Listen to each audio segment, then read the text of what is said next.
like a startling sign that fate had finally found me, and your voice was all I heard, that I get what I deserve. So give me reason to prove me wrong, to wash this memory clean. Let the thoughts cross the distance in your eyes. Give me reason to fill this hole, connect the space between. Let it be enough to reach the truth that lies across this new divide.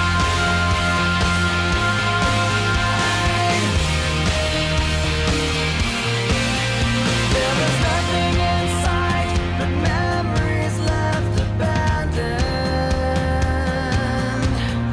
There was nowhere to hide, the ashes fell like snow,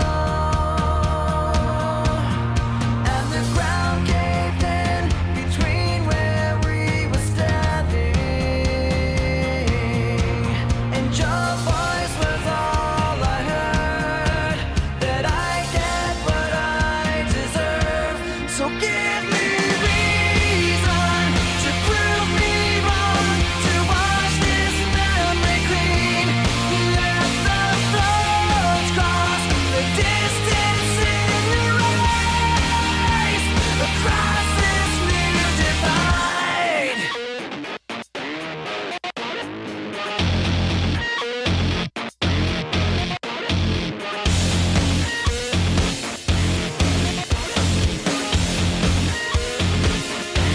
In every loss, in every lie, in every truth that you deny, and each regret and each goodbye was a mistake to break too high, and your voice was all I heard, that I get what I deserve.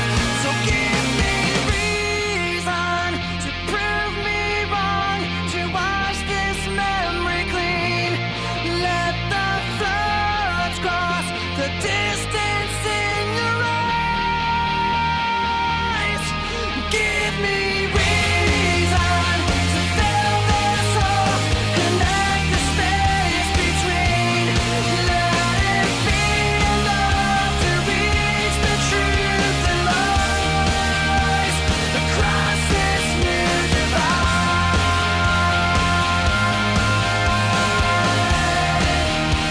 Across this new divide.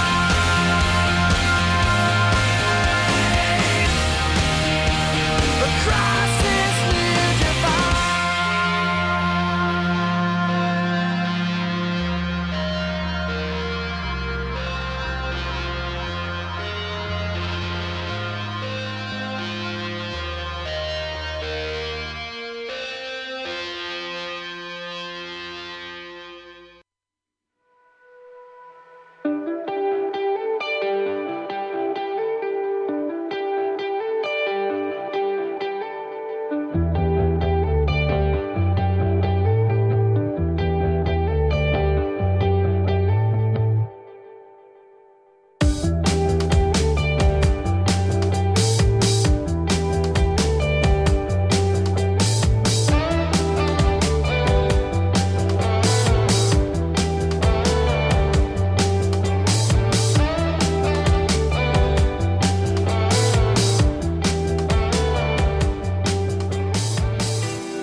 Well. Good evening, Soul Butterflies. I trust you're having a great evening this evening. You are listening to Soma Fusion Radio with your host, Katie Kamara, coming to you live from the nation's capital in Washington, D.C. We are broadcasting to you live worldwide this fine evening on Facebook Live, soma-fusion.com, YouTube, from the YouTube channel Soma Fusion, Mind, Body and Soul. and the official Global Enlightenment Radio Network.com website. For those who do not know who I am or what I do outside of this radio show, to which many have referred to me as their guardian angel and inspiration for their dreams, I am an international author, life coach practitioner specializing in interpersonal relationships, executive life coaching, a multidisciplinary in psychology and alternative therapies. I am the founder of Soma Fusion, Mind, Body and Soul, and the Soma Fusion Academy. There's much to discuss on Soma Fusion Radio tonight, and I hope you have, just like always, your pens and papers handy. If you do not, just listen, because you can catch the archive of this show later. The official advertisers of Soma Fusion Radio is Conscious Apparel Co. And Conscious Apparel Co. has stepped in the forefront of expanding consciousness through fashion, whether it's mantra tees, platonic solids, hoodies, or conscious baby onesies. Conscious Apparel Co. prides itself in providing aesthetic apparel that performs the role of elevating consciousness and spreading love. You can find those guys at consciousapparelco.com. We have a promotional code, We Are One, as one word, for 20% off of all of their apparel. I'm also supported by ASEA. ASEA's products are the first and only source outside of the body to provide balanced, stabilized, redoxing signals molecules which promote health at the cellular level. You can find them at www.1-800-285-37.myasealive.com. I'm also supported by Sankosha Co. They are a new fresh skincare company that specializes in natural and organic skincare products. Their majority of their ingredients that go into their products are hand-picked from their farm in northern Wisconsin. You can find those guys at santosha.co. And the last one we have is FNX Fitness, and they're located in North Salt Lake, Utah.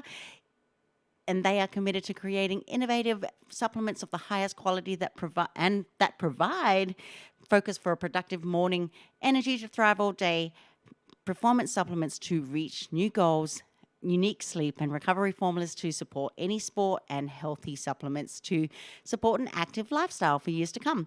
You can find those guys as fnxfit.com. Now, if you support me in my work, you can make a donation via PayPal at the bottom of soma-fusion.com or at Patreon at patreon.com/SomaFusion. Tonight is a very big show, and we are doing it on Ascension. Now, Ascension is not a topic that I haven't brought up before. We're doing it again, but this time we are going to have a guest, and tonight's guest will be William Michael Forbes. But before we get into that, we will be accepting callers tonight. And I will give out the call-in number right now. So if you've got your pen and paper handy, it will be flashed up on the screen during the show. If you are watching the video, obviously it'll be up there for you to see, not just for me to tell. And the call-in number is 929-436-2866 with the meeting ID 522-657-2748. And I will mention that tonight we'll be having live channeled readings with our guest, and we'll also be doing that exclusively. So I'll keep the phone lines open, and when I call for it, you can call in. But one thing I do love is to delve into these topics, and whether it would be taboo or controversial, each to their own beliefs. I'm never going to tell you to jump on my bandwagon and of values and beliefs, but I will share them as a process of diverse learning. Now, just before we start, to ask a persistent question, which I mentioned last week, but I'll recap on it just now, is a persistent question that I receive from listeners asking whether I'm religious or spiritualist. Well, let me tell you, I'm not defined by a label nor a single belief. As I previously told you, I am an omnist. As someone that does not claim any religion, practice, or belief, but finds truth in them all. Instead, it affirms the necessity of of one arriving at an understanding of reality based on personal experience, engagement and inquiry, and an acceptance of the validity and legitimacy of different understandings of others. In this, there is, however, an implied system of values or ethics, a person who believes in all faiths or creeds, a person who believes in a single transcendent purpose or cause uniting all things or people or the members of a particular group of people. I am also an omniscient student of life. But first, we need to get an understanding of what the correct and pure ascension is and what ascension mastery is. So, what are we actually talking about? My goodness. You cannot go more than 3 steps into a book on spirituality or on a website on the New Age or even a self-help seminar without hearing the word spiritual awakening, ascension, or enlightenment.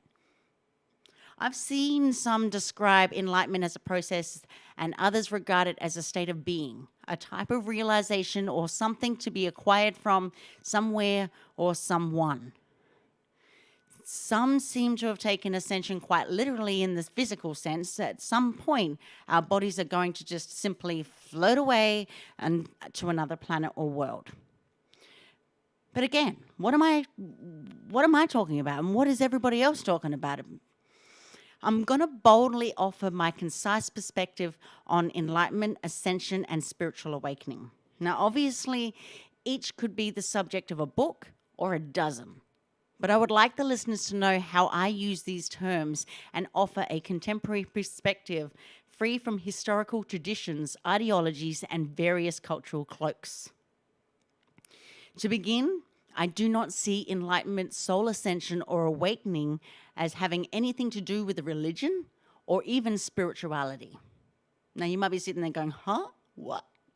Unless, of course, you separate spirituality from your life and create a distinct category for those experiences, awareness, and questions that have to do with 1, who you are, 2, why you're here, and 3, what you are going to do with each moment that unfolds before you. At their essence, none of those inquiries need to be separated from any aspects of day-to-day life, be it your work, your relationships, your spouse, your home, in any way that you use your time and energy. What I'm emphasizing here is that the soul path, the so-called spiritual aspect of life, is not separate from everything else. Rather, everything else is a reflection of that journey. Where there is joy, there is harmony. Where there is power and flow, there is peace. There is alignment within your source. Where those qualities are in absence, there is opportunity to see patterns, perspectives, beliefs, or choices that prevent essential flow and awareness. In either case, you are never outside of your spiritual path, but rather your awareness and energy are in alignment, out of alignment, or coming into alignment with your deeper purpose and direction. It's that simple. So where are you right now? But that brings me to another point. What is enlightenment then? So in a way, that makes enlightenment a little anticlimactic. You never get there. It's all relative. And there is no end to enlightening. That is evolving your awareness and creative capacity. It is a wondrous eternal project for any being that chooses to embrace it. My approach to enlightenment comes from the perspective of multidimensional energy. Everything that exists is in relationship between energy and awareness. Together they co-create your reality, your unenlightened reality, and your enlightened reality. So let me repeat. A state of awareness exists in relation to frequencies or levels of energy. They are inseparable. But depending on how you approach enlightenment, it can be described as perceiving or being from a particular frequency or plane of energy.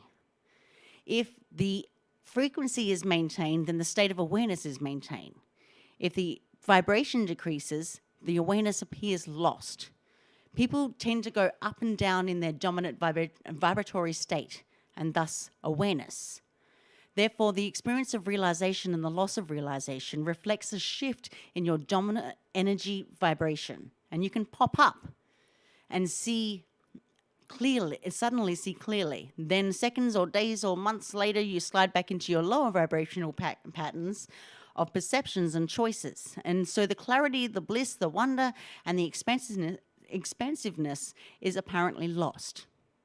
But not really. It doesn't go anywhere. It's always there. You're just not attuned to it. It's like choosing a radio station. When you're listening to one radio station, all the others still exist, even though you don't hear them. They've not disappeared. You can always adjust the dial. Enlightenment and soul ascension, is it either or both? So to understand the ascension process, we can take the tuning the radio metaphor a step further. From a particular physical place, certain radio stations are available. Likewise, from a particular place of awareness, some frequencies are available and others are not. And as you evolve in your awareness, more and more frequencies become available. They appear new, just as when you were suddenly coming into a range of a radio station that you couldn't pick up 10 miles ago. In one respect, reality is totality. Everything exists everywhere all of the time. However, we do not tend to experience everything everywhere all of the time. To be honest and flippant is not that practical. When you are focused into a physical body, your experience is naturally focused into the most immediate and physical relevant surroundings. Something happened in another galaxy will not help you steam asparagus for dinner. However, what you are able and willing to perceive in any given moment should not be confused with what is possible to perceive. In actuality, there's a vastness out there. And if you're willing to train your mind, elevate your energy, and open yourself to worlds beyond your imagination, then we could go somewhere else. But that vastness of experience can be understood energetically speaking in terms of a multidimensional reality. In short, energy organizes itself into the hands of frequencies like layers in a cake. Inside that band of frequencies is a distinct world, like chocolate icing world and a sponge cake world. Very different. The farther apart the layers, i.e. vibrations, the more different the worlds are. This results from what I discussed earlier. Awareness reflects energy. If the energy is very different than the awareness, and hence the reality that is created is very different. Just consider how different your life would be and world would feel if you are angry or at peace. Ascension is the process of elevating your energy and awareness into new worlds of perception, experience, and creation, going from one layer to the next, so to speak. You can ascend with dimensional reality, energy planes, or worlds, as well as between dimensions. The latter is what most people probably mean or expect when they are talking about ascension. But the process and outcome are similar. You elevate your energy, awaken your awareness, and experience a new world. And new world is both what you experience inside and the reality that you share with others. When you perceive from the viewpoint and energy and awareness, enlightenment and soul ascension are not distinct. In particular, spiritual or religious systems, our pre-designated plane of energy awareness might qualify as enlightenment, but it's not an end. Excuse me. It is not an end point. From one perspective, it is yet another beginning of realization of the next possibility or the next world of awareness. The process of elevating your energy into higher dimensions, so-called ascension, is the continual process of increasing and sustaining higher and higher frequencies of energy in your energy system, your physical body, and your mental body. It is a process of practice for most people, just like training for a marathon. When you start, it takes effort to run 5 miles. Then 5 miles is easy, and then 10 miles is a challenge point, and so on. Every time you raise your frequency to a higher frequency, the path is extended and deepened a little more. It's like the prow of a boat breaking through a wave. Now the rest of the vessel can follow.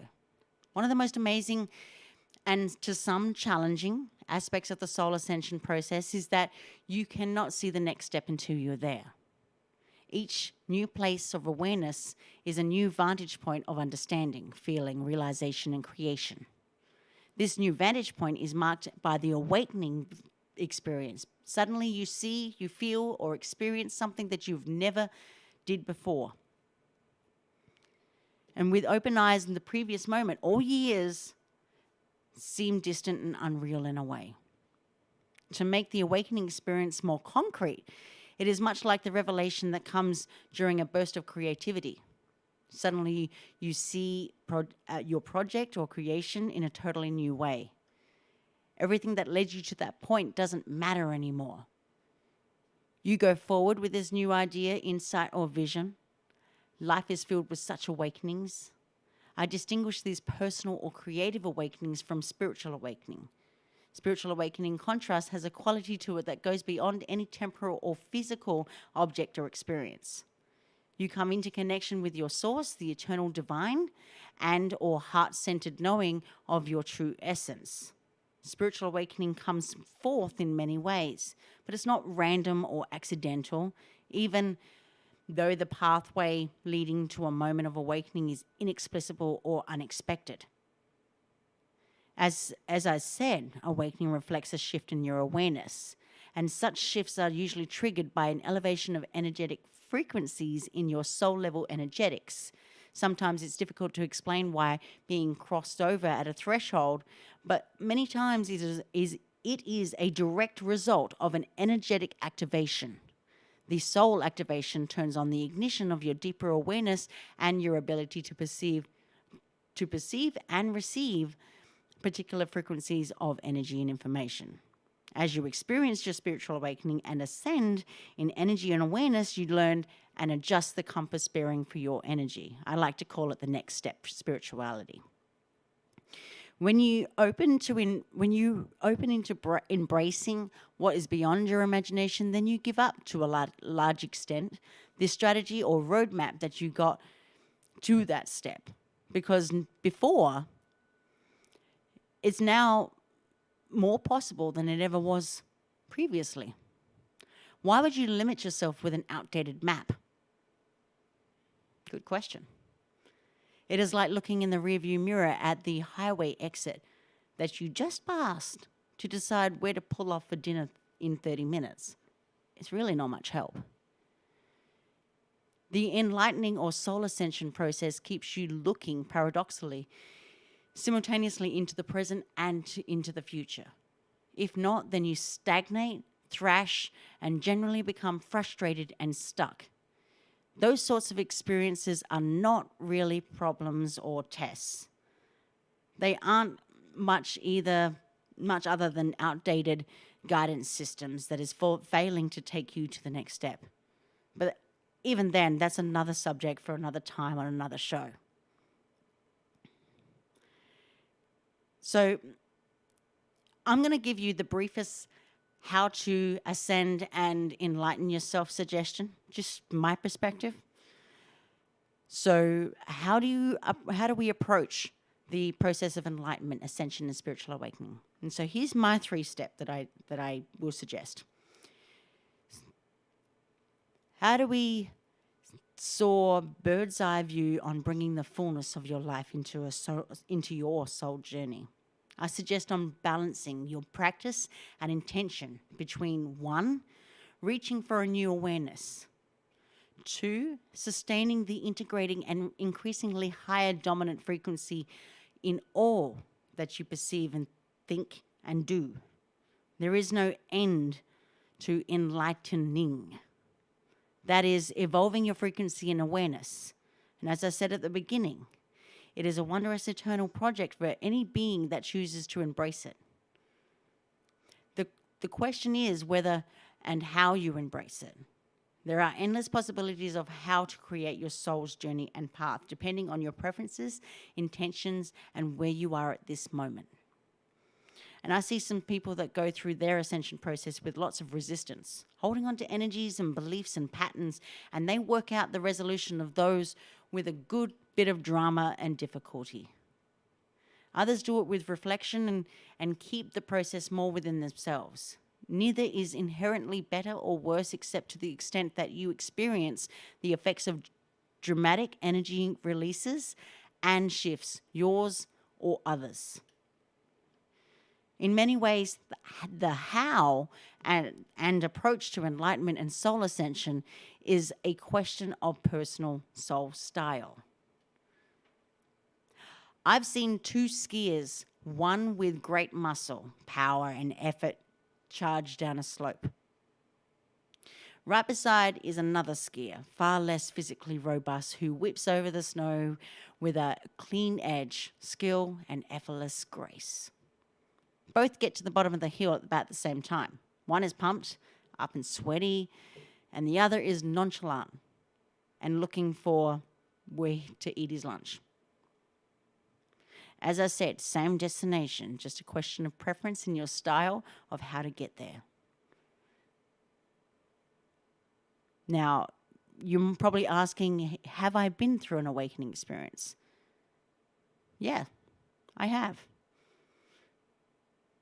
But it still doesn't answer what an awakening experience is. Is it really occurring for me? How do I know if my experience is the real thing, or is it just a passing emotional event? What makes an awakening an authentic and deeper experience that endures? And yes, there are significant questions on the spiritual path, and often they do not come up at one time or at the beginning of the awakening process. Asking what is spiritual awakening takes on a new meaning as you travel further into your spiritual quest and begin to seeing your past, present, and future from a new perspective. No matter where you are right now, I invite you to join me on this show to reflect, contemplate, and broaden your understanding of your beginning or continuing waking experience.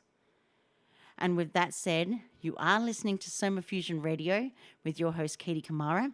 You can find me on www.soma-fusion.com or on my YouTube channel, where you can like, subscribe, and give me the thumbs up on the Soma Fusion channel, Soma Fusion, Mind, Body and Soul, LLC.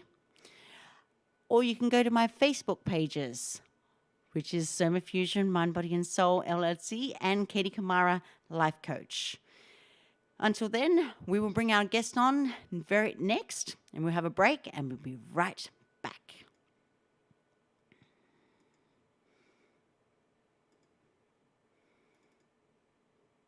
The basketball court all wet? Because the players kept dribbling on it. The dad joke. Corny, groan-worthy, but also one of the simplest ways to share a moment with your kids. What did the buffalo say when he dropped his son off for school? Bye, son. So take a moment to make your kid laugh, because dad jokes rule. Make your kid laugh today. Go to fatherhood.gov. Brought to you by the U.S. Department of Health and Human Services and the Ad Council. I dare you. I dare you to change the world. Yeah, you. Getting that college education. I dare you to be somebody important. Like be a teacher. Or a reality TV star. I dare you to stand up here. To call the shots. To be a role model. An inspiration. An innovator. To be a teacher. Be my teacher. Think you can change my life? Make me excited about science like you. Have a career that really means something? Then do it. I dare you. I dare you. I dare you. I'm waiting. Alexa, call Ashley. Yeah, it's about time you called that girl. No, he just talked to that girl 2 hours ago. You gotta let love marinate. Put love in that bag to marinate. Love gonna be in that bag like, I can't wait to talk to him tomorrow. What? And then after it marinates, you're gonna pull it out. JB, who's Alexa? Say it. Say it, JB. You Alexa. That's right, I'm Alexa. Thanks, guys, but I'll take it from here. 180 over 111, and I had a stroke.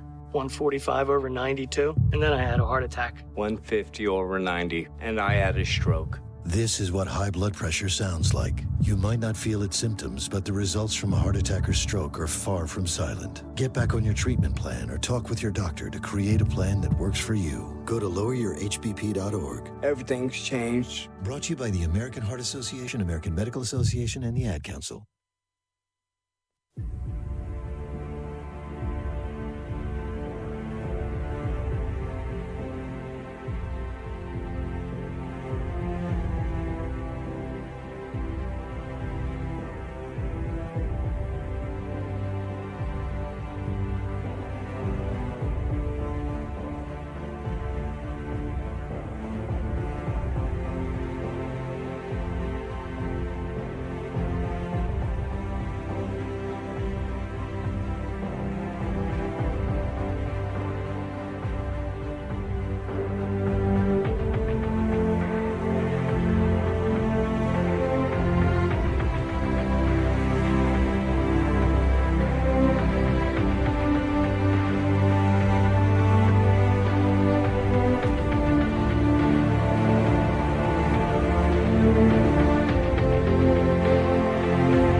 And we are back. You are listening to Soma Fusion Radio with your host, Katie Kamara.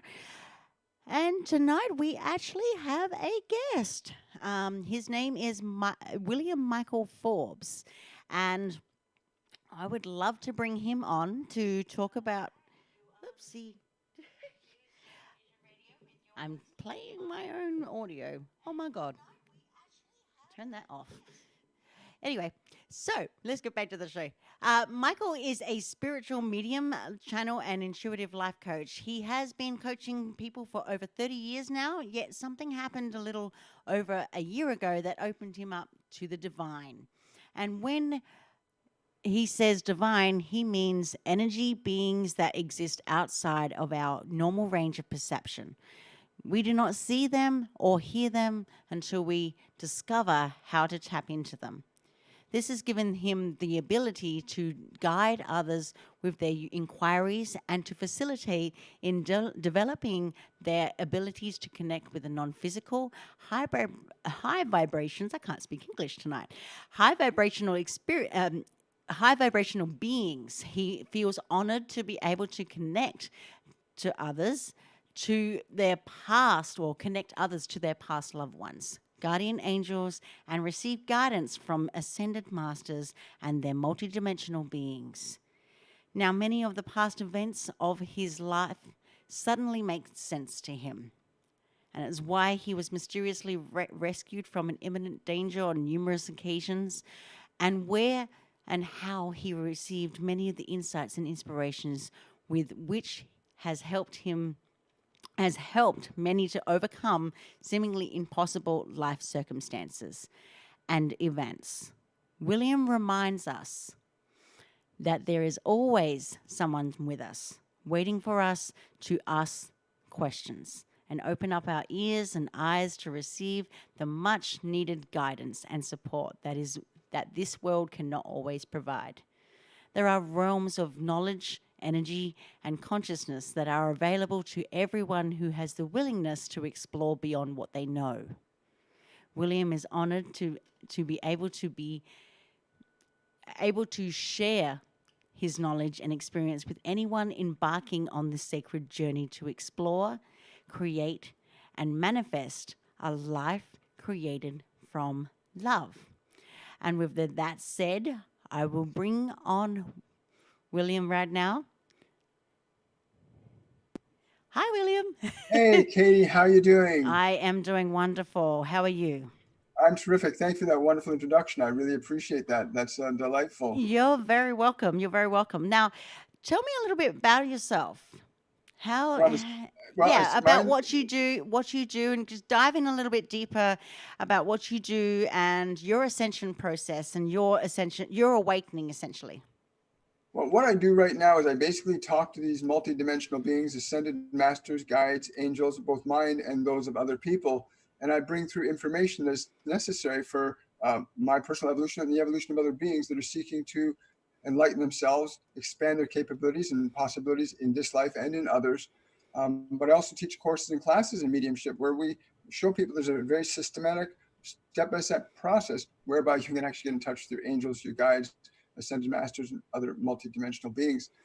As well, I run a daily show called Shortcuts for Your Soul, Monday to Friday, where we actually have people come live and ask questions, and we offer them answers from their guides and their angels. And we do a specific theme every day on everyday life issues, like, what is addiction, how to overcome it easily, how to raise your vibrational frequency, what is the simplest way to meditate. So those are some of the things that I do. Getting here was a whole other story, though. But where I am right now is that's essentially it in a nutshell. We're in a really good place. Oh, there you go. Now, I will mention to you too, for the listeners out there, the live call-in number is currently up on your screen right now. It is 929-436. Oh, where is that? There's my phone number. 929-436-2866 with the meeting ID 522-657-2748. Now, I understand, William, you'll be doing readings tonight as well? Yeah, when people can come in with their questions, and I'll bring the answers from their guides, their angels, or from the beings that come to communicate to them through me. Your viewers shouldn't be surprised that when they call in and receive answers, they may actually experience the energy of these beings with them as they're receiving their answers. That's a normal phenomena when you open up to different frequencies of consciousness, that your awareness begins to perceive differently than the body mind itself can. So let your readers be excited about the possibility they might actually feel the energy of their guardian angels or certain ascended masters or multidimensional beings. Now, so I'm really excited. Now you mentioned too that you were mysteriously rescued from imminent danger on a number of occasions. Tell us about that. So well, the very first time that happened for me, it was when I was about 20 years old, and I was highly suicidal. I was into drug abuse, and I was an alcoholic. I was using methamphetamine at the time. I was homeless, and I basically climbed around the ledge of the Blue Viaduct here in Toronto, which is a bridge is about 130 feet high off the road. And I was about to jump, and as I put my foot out over to go off the edge, a voice said, "Stop, get down, go to the payphone, call this phone number and ask for this man. He will help you." And I heard that voice, and I turned and I looked, and there was nobody around, just a couple of cars going by honking at me because they saw me standing on the ledge of the bridge. And I decided in that moment, I'll go down and I'll call the number. If the voice is lying to me and this is all just made up, I would come back and I'd jump off the bridge. So I went to the payphone, called the phone number, and the voice had said, asked for this man whose name was then Terry O'Brien. And I asked, is this Terry O'Brien? He said, yes. And I just fell apart and blithered into his ears that I was homeless and had no place to stay. And I was on drugs and alcohol. And I was told that he would help me. And he said, yes, I will. Come to my home. That was the very first time, but I didn't clue in then that this was my guardian angel, John, back then. That I didn't realize that until just actually recently. But at that time, that totally changed the course of my life. One time, another time, I got cornered by a bunch of fellows in an alleyway, and they were going to literally, they were going to take me out. They were going to hurt me. I could see clearly my life was in imminent danger. And all of a sudden, one of these guys came walking up to me, and he looked me straight in the eye, and he just said, "If anybody touches him, I will kill them. Leave him alone." And they all just walked away. And that happened on other occasions too. But throughout my life, there have been sequences of events where situations and circumstances where I ended up driving from Toronto to Calgary in a car with a complete stranger who said he'd come to this restaurant to meet me and take me on this journey of enlightenment, and that I had to join him on this trip. So again, I didn't clue into any of this stuff being the influence of guides or angels or other multidimensional beings. That didn't really start to happen until I guess about a year and a half, 2 years ago, when my wife's mother, who had passed away a week before we were going through the mountains in Grossmorn, had come through and said, while I was driving, "I am the mother. I need to speak to my daughter." And so I pulled over the side of the road, and for the next 30 to 40 minutes, my wife had a conversation with her mother, who just passed away the week before. And the things she said and the smells that came, like I smelled smells when she was present. It was like profound. And since then, from that day, I've been speaking to Master Jesus and Buddha and Lao Tzu and these groups that call themselves the Divine Collective and the Divine Council of Light. And it's just been amazing. I've talked to fairies and gnomes and you know, I could never have imagined what would follow from there. And it's just been a growing thing since then. And now, of course, we got the classes and the courses, and then it's become the focus to now bring people into communion with their own ascension process, which is liberating them from being just limited the finite identity of body mind, and connect to the unlimited awareness that they are, that allows them to access other realms of knowledge and experience to facilitate a greater expression of self through this physical vehicle while they're here. And I think that's really important that people understand that. But yeah, throughout my life, there have been, again, if I were to count them all, it would be pretty intense. I've had guns pointed at my head where people are literally got a gun pointed on in my middle of my head, and they just look, and a funny face comes on their face, and they walk away. And again, you look back from a perspective, and you can see why certain things happened a certain way. And that's for me something I try to remind people of, that a lot of the places you may find yourself in right now are often places you need to be, may not want to be there, but they're a place you need to be in order to understand something greater about who you are, not who you think you are, who you are. And again, the whole process of what we're doing now is, again, opening people up to these multidimensional realities so that they can liberate themselves from being restricted to who they've been conditioned to think they're supposed to be. But yeah, going through that whole process of transformation is really hard when you're on your own. So having people around you, having beings you can talk to, I mean, being able to talk to your grandmother who's gone to the other side, or your brother who died in that car accident, being able to connect to them and find out that they're okay. There's no such thing as death. There's a movement of awareness or consciousness from one state of being to another. Knowing that now makes it so much easier to do what we're doing in this world, because there's no fear of death. There's just a process of transformation that we as physical beings are always going through, anywhere, anytime. And anyway, I'm really excited that there's so many people that are interested in what we're doing, that are opening up to this. The Ascension movement, I had no idea it existed, like I said, until just a couple of years ago. And now I'm seeing, and I was listening to your preamble earlier this evening. I'm thinking, yeah, that's exactly what it is. It's this multifaceted, all-inclusive awareness that has the capacity to what I call a resolvable paradox, where you can be both an individual, but you can be the whole simultaneously. And it's actually a resolvable paradox, that you can shift your awareness from one point of time and space to a completely different one, a completely alternate reality. and experience that one as profoundly as you experience this one.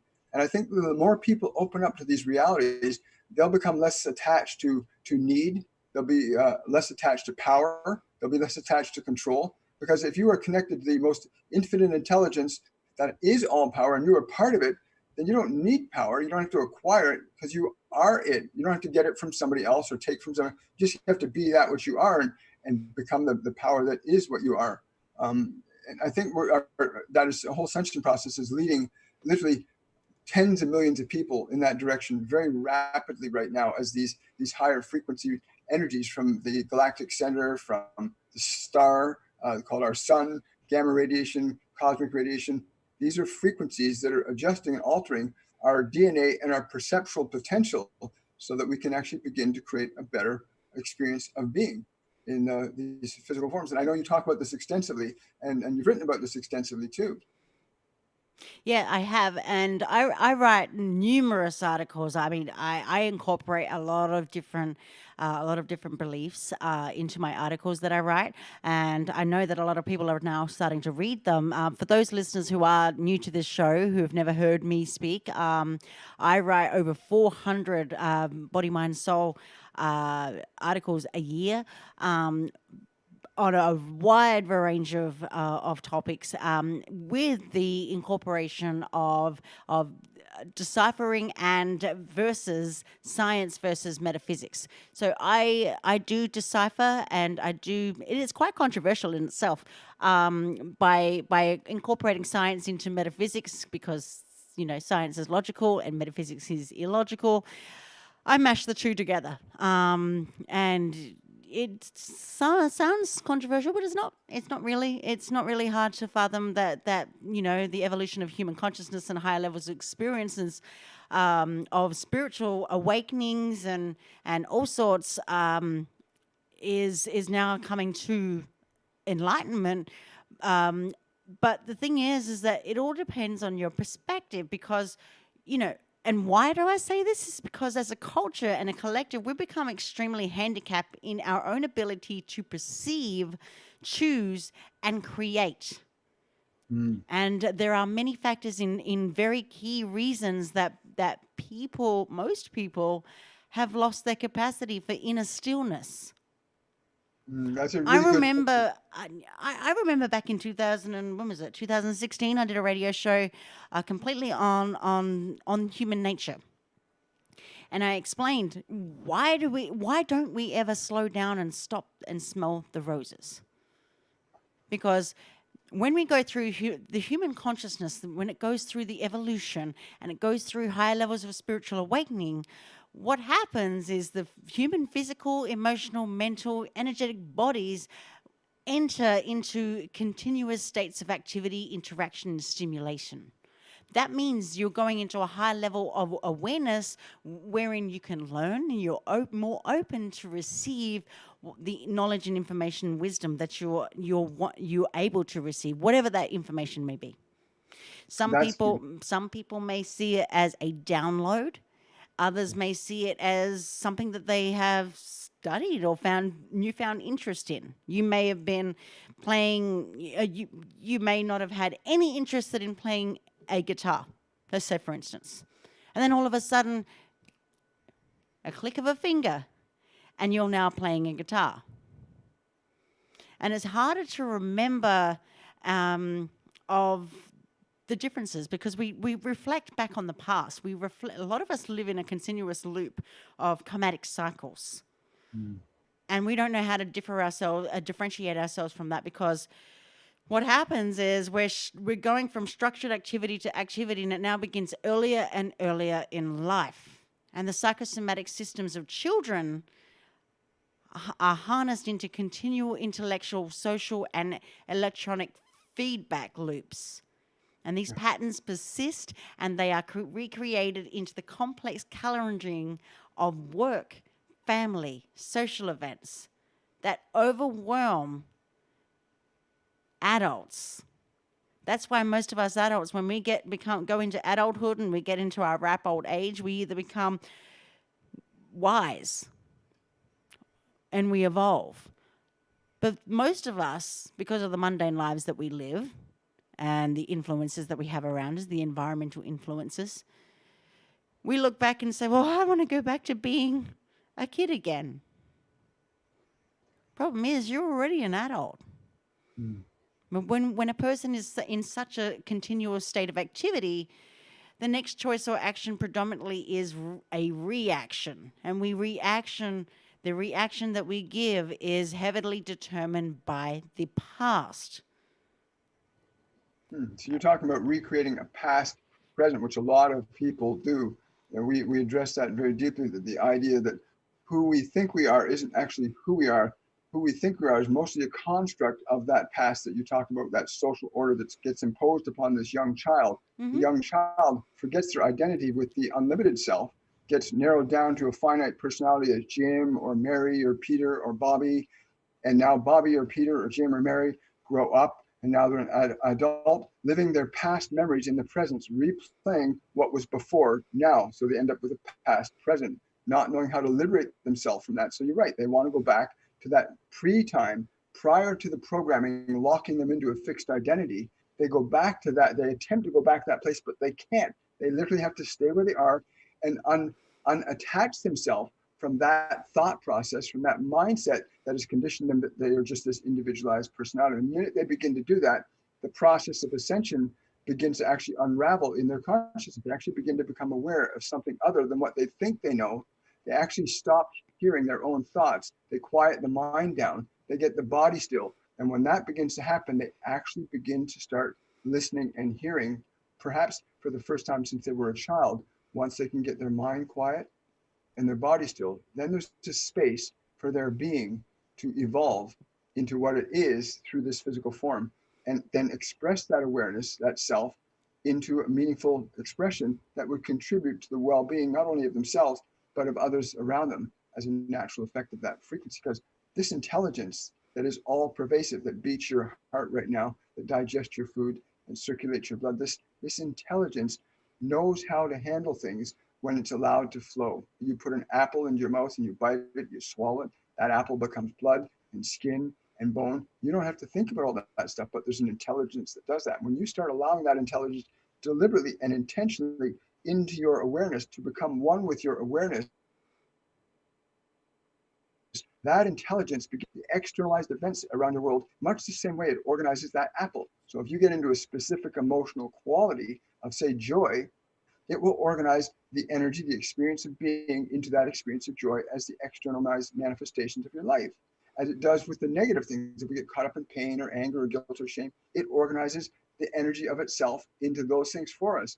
And so once people can learn to discern between their awareness of focusing on joy and their awareness of focusing on suffering and pain, they then begin to recognize their creative potential as not being restricted to one or the other, but that they can actually transcend both. So you don't have that duality going on. You have this unified consciousness manifesting a clear definition of what it needs to be in relationship to its totality, rather than just to a finite part of itself.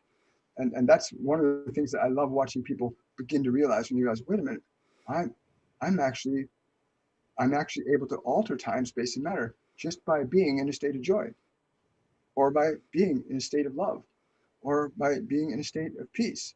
I can actually organize matter. It's better, probably more accurate to say, the energy will organize the matter on your behalf, like the old ask and you shall receive, where you ask it to open your hand. It does that for me. Open, close, it does that for us.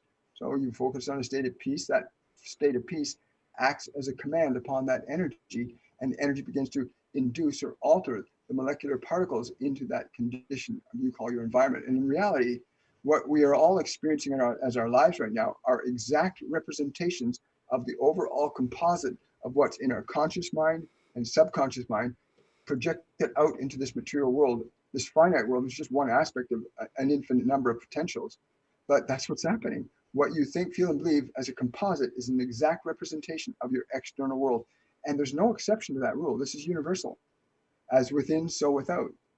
And it's amazing when people start to recognize how to change their awareness, to change their emotional field, they then become empowered to change conditions in their life, their body, their mind, their soul, their spirit, their relationships, their family, because emotion is energy.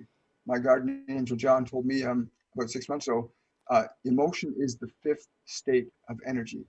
It is the fifth state of energy. You got solids, liquids, gases, and plasma. But emotion, he said, is the fifth state. Emotion is what organizes all of this stuff into the manifestation of specific events, circumstances, and form. When I asked him, what about planets? What about stars? He said, there's no exemption from that process. The energy, the emotional energy, organizes and coordinates finite particles into uniting in bigger particles, and so on and so forth. They expand out until they organize into the actual experience. And that blew my mind, the idea. I mean, that was just like 8 months ago when John said that. He said, yeah, emotion is the fifth state of energy, which completely altered and changed my realization about what it is we can do and accomplish. If emotion is the fifth state of energy, and as a human, we can direct it. We can actually change the field of emotion from fear to love. We can change the vibration of fear to love. And you were talking about that a little earlier, about being able to shift vibrations from one state to another to alter the overall experience of being.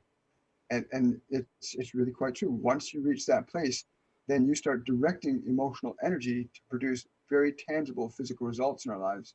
That's a fascinating thing. What do you think about that? What I will say though, in regards to that, for those listeners out there, I would say to apply this question: is it relevant to me? I.e., the information, the ideas, and the guidance that you're receiving.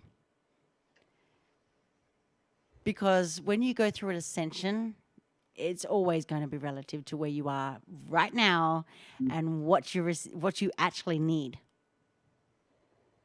And if you are listening to this show right now, but I implore you to use the information that we're giving you. If you are going if you are trying to find out what a spiritual awakening is. But that's another good point you bring up. It is important also to use your own individual discernment to identify what for you, from where you are in consciousness, in your experience of your life, what becomes true or false for you. Knowing that simultaneously that what may be true one moment can be false the next, and what is false one moment can become true. You know, it was true 50 years ago that we could not fly in planes. Well, but that's another thing is that any question that gives you a binary answer, for example, yes, now, no, true, false, right, wrong, it's likely to get you stuck in short order. If you're seeking a simple yes of an answer of a yes or a no, is this true, is this real, you're inherently setting yourself up for you're setting up a polarity. Yeah.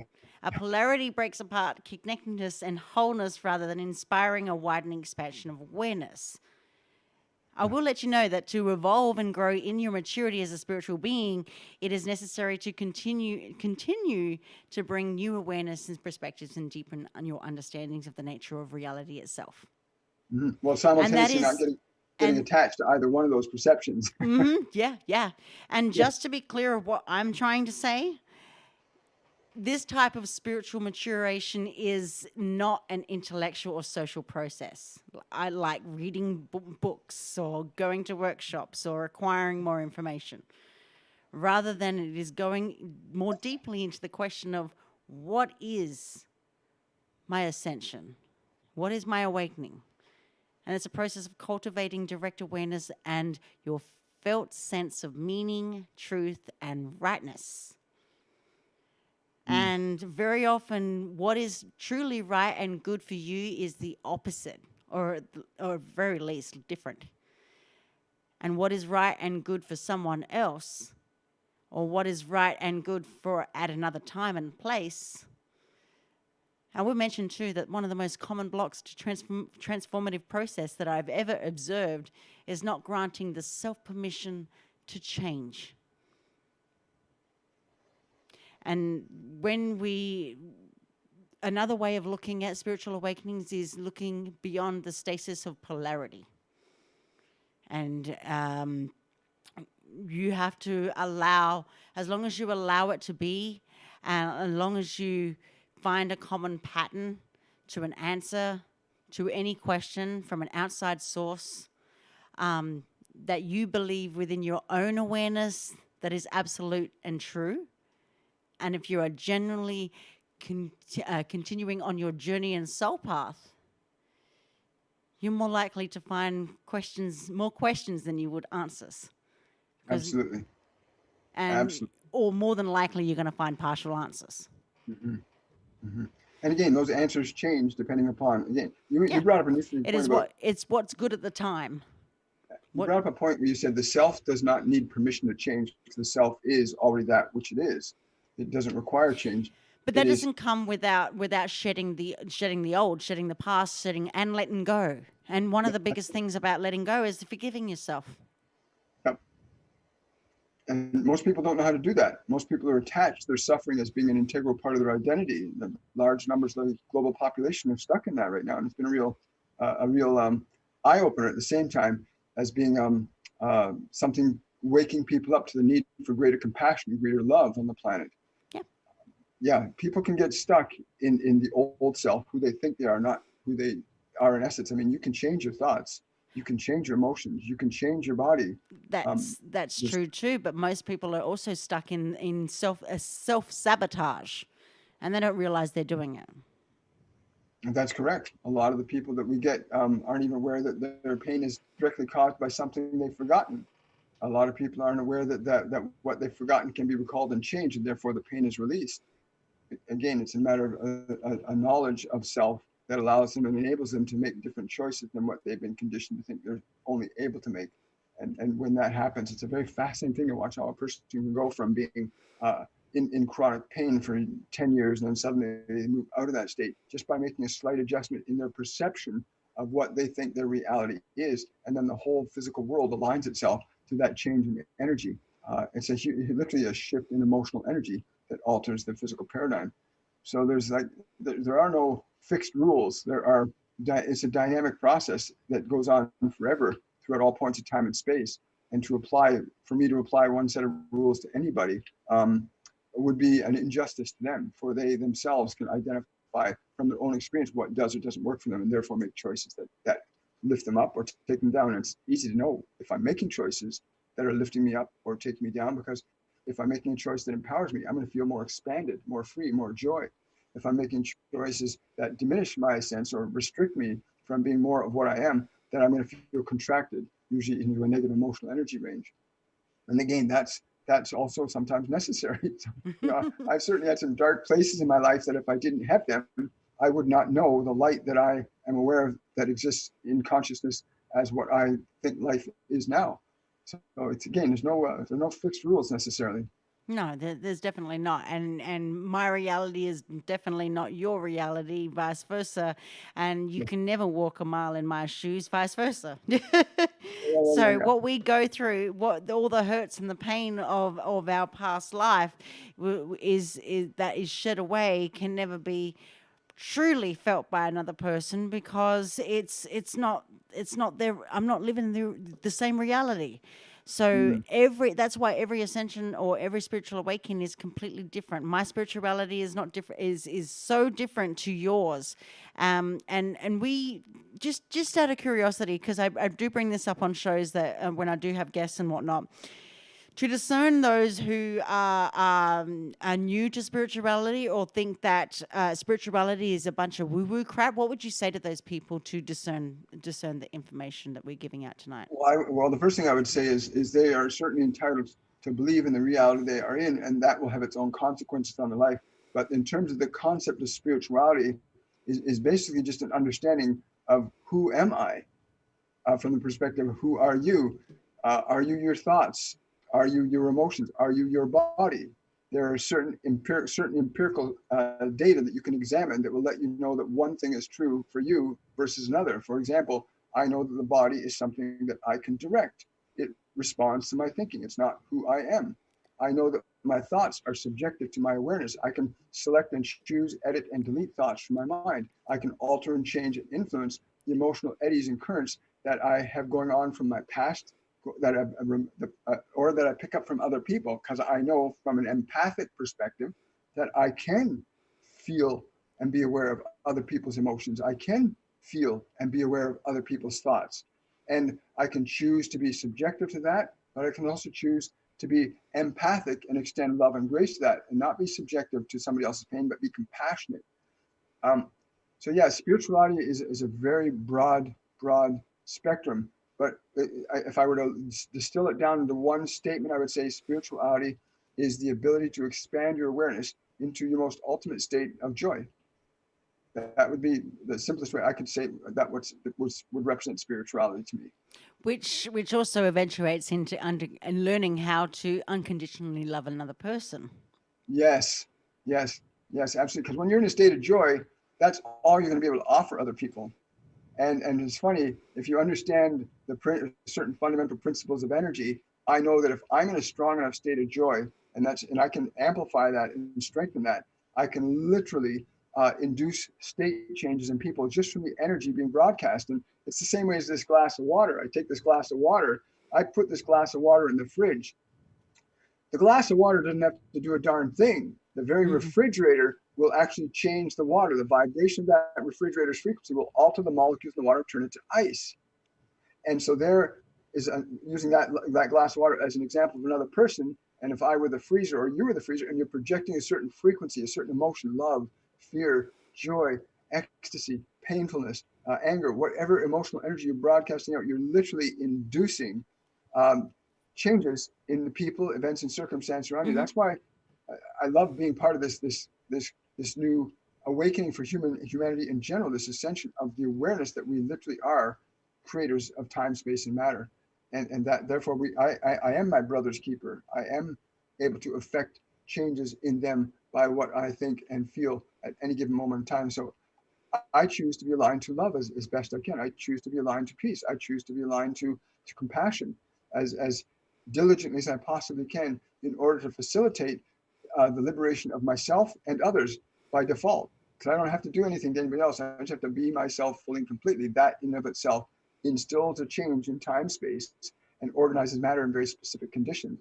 And I think that's one of the reasons why a lot of the students come to the courses they come to, and why a lot of people come to me for readings is there's a transference of energy that we share. We literally lift each other up because of our intention to be whole. And I think that I don't think there's a human being on this planet that does not intend on some level to be whole, to be complete, to be in a state of love, to be in joy, to experience the value of being that which you are. Again, you can define it as love, and it has many different degrees. But I think we're all in that process of seeking to know that for ourselves.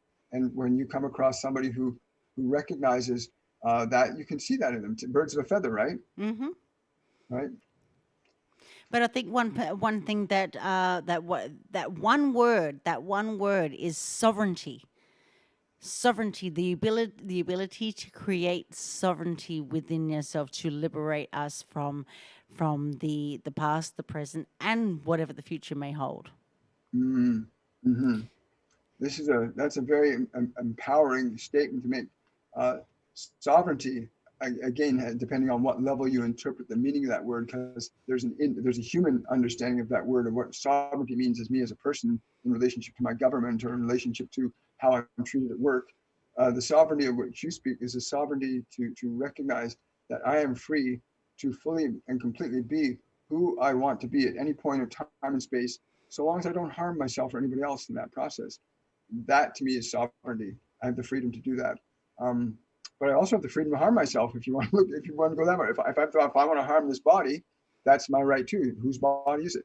So it's like, again, we get into, are we going to create an absolute definition of one thing? And I think it's really unique to each individual as to what they'll define sovereignty as being. I know my guides always tell me that in reality, there is none of us that are separate from any. We are all one, literally.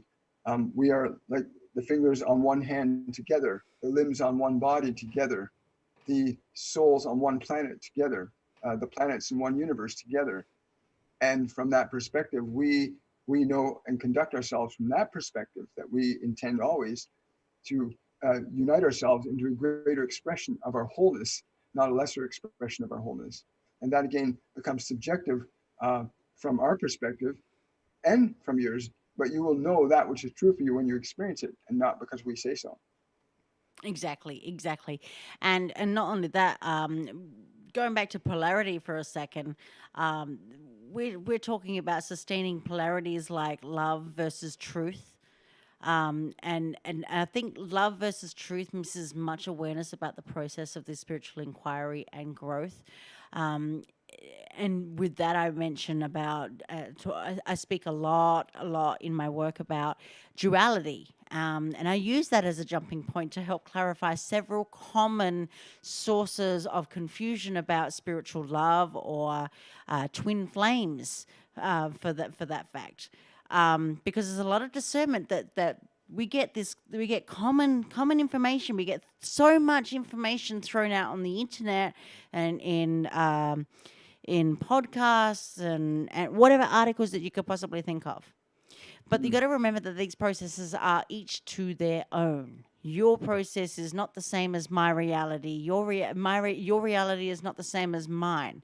So, when I talk about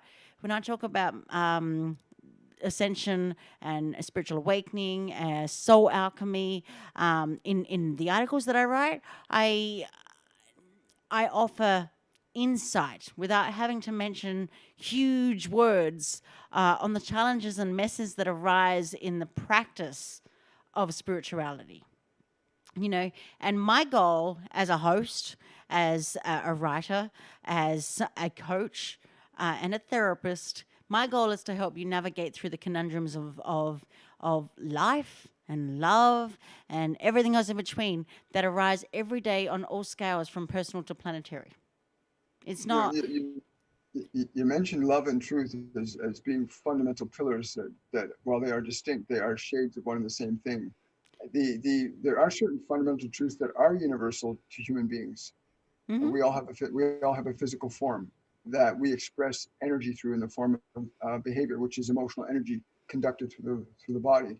We all have this process called thought, where we formulate ideas and beliefs about what reality is, and that those thoughts organize matter into very specific emotional constructs, which in turn organize matter into very specific outcomes of experience.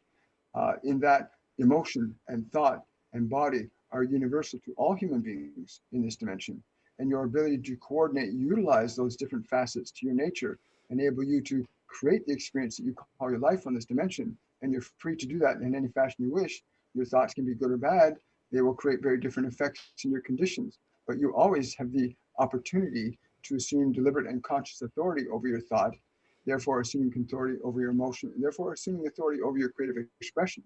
You do not have to be subjective to the confines or impressions of the external world telling you how it thinks you should be, when in reality, you get to define that for yourself just by altering your thoughts, by altering your perception, by altering your emotional energy, by altering the way you express that energy through form. These are universal things on this physical dimension.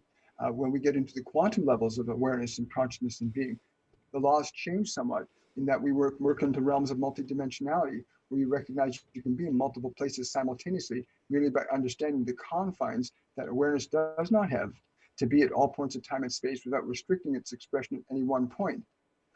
These are things that, again, need to be understood and considered from a perspective of that consciousness at the point in your physical state when you learn to understand how to create the conditions in your life from your thought, from your emotions, and through your body effectively and consistently, to know that you are the creator of your experiences. You organize time, space, and matter.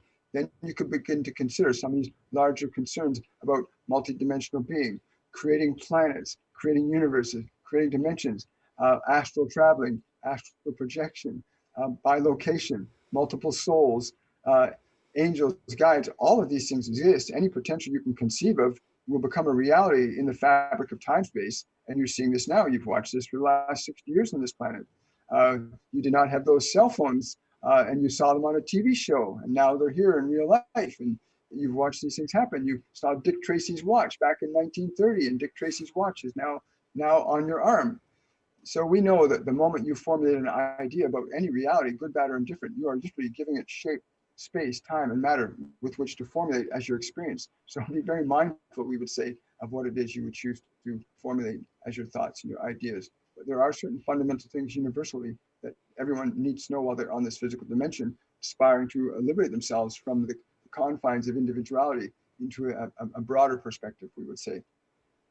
Yes, and it's true. It's practiced through spiritual thought forms rather than transcendence of those thought forms as well. And that's because what is ultimately beyond the constructs of time and space is in essence it's the reoccurring problems at the core, which most people spend many lifetimes devoted to a tradition or a set of beliefs. Yeah, yeah. Yeah. And so, my observation is when people get stuck, rather than deeply examine how and why they got stuck in the first place, they are inclined to swing the pendulum of their practice from side to side.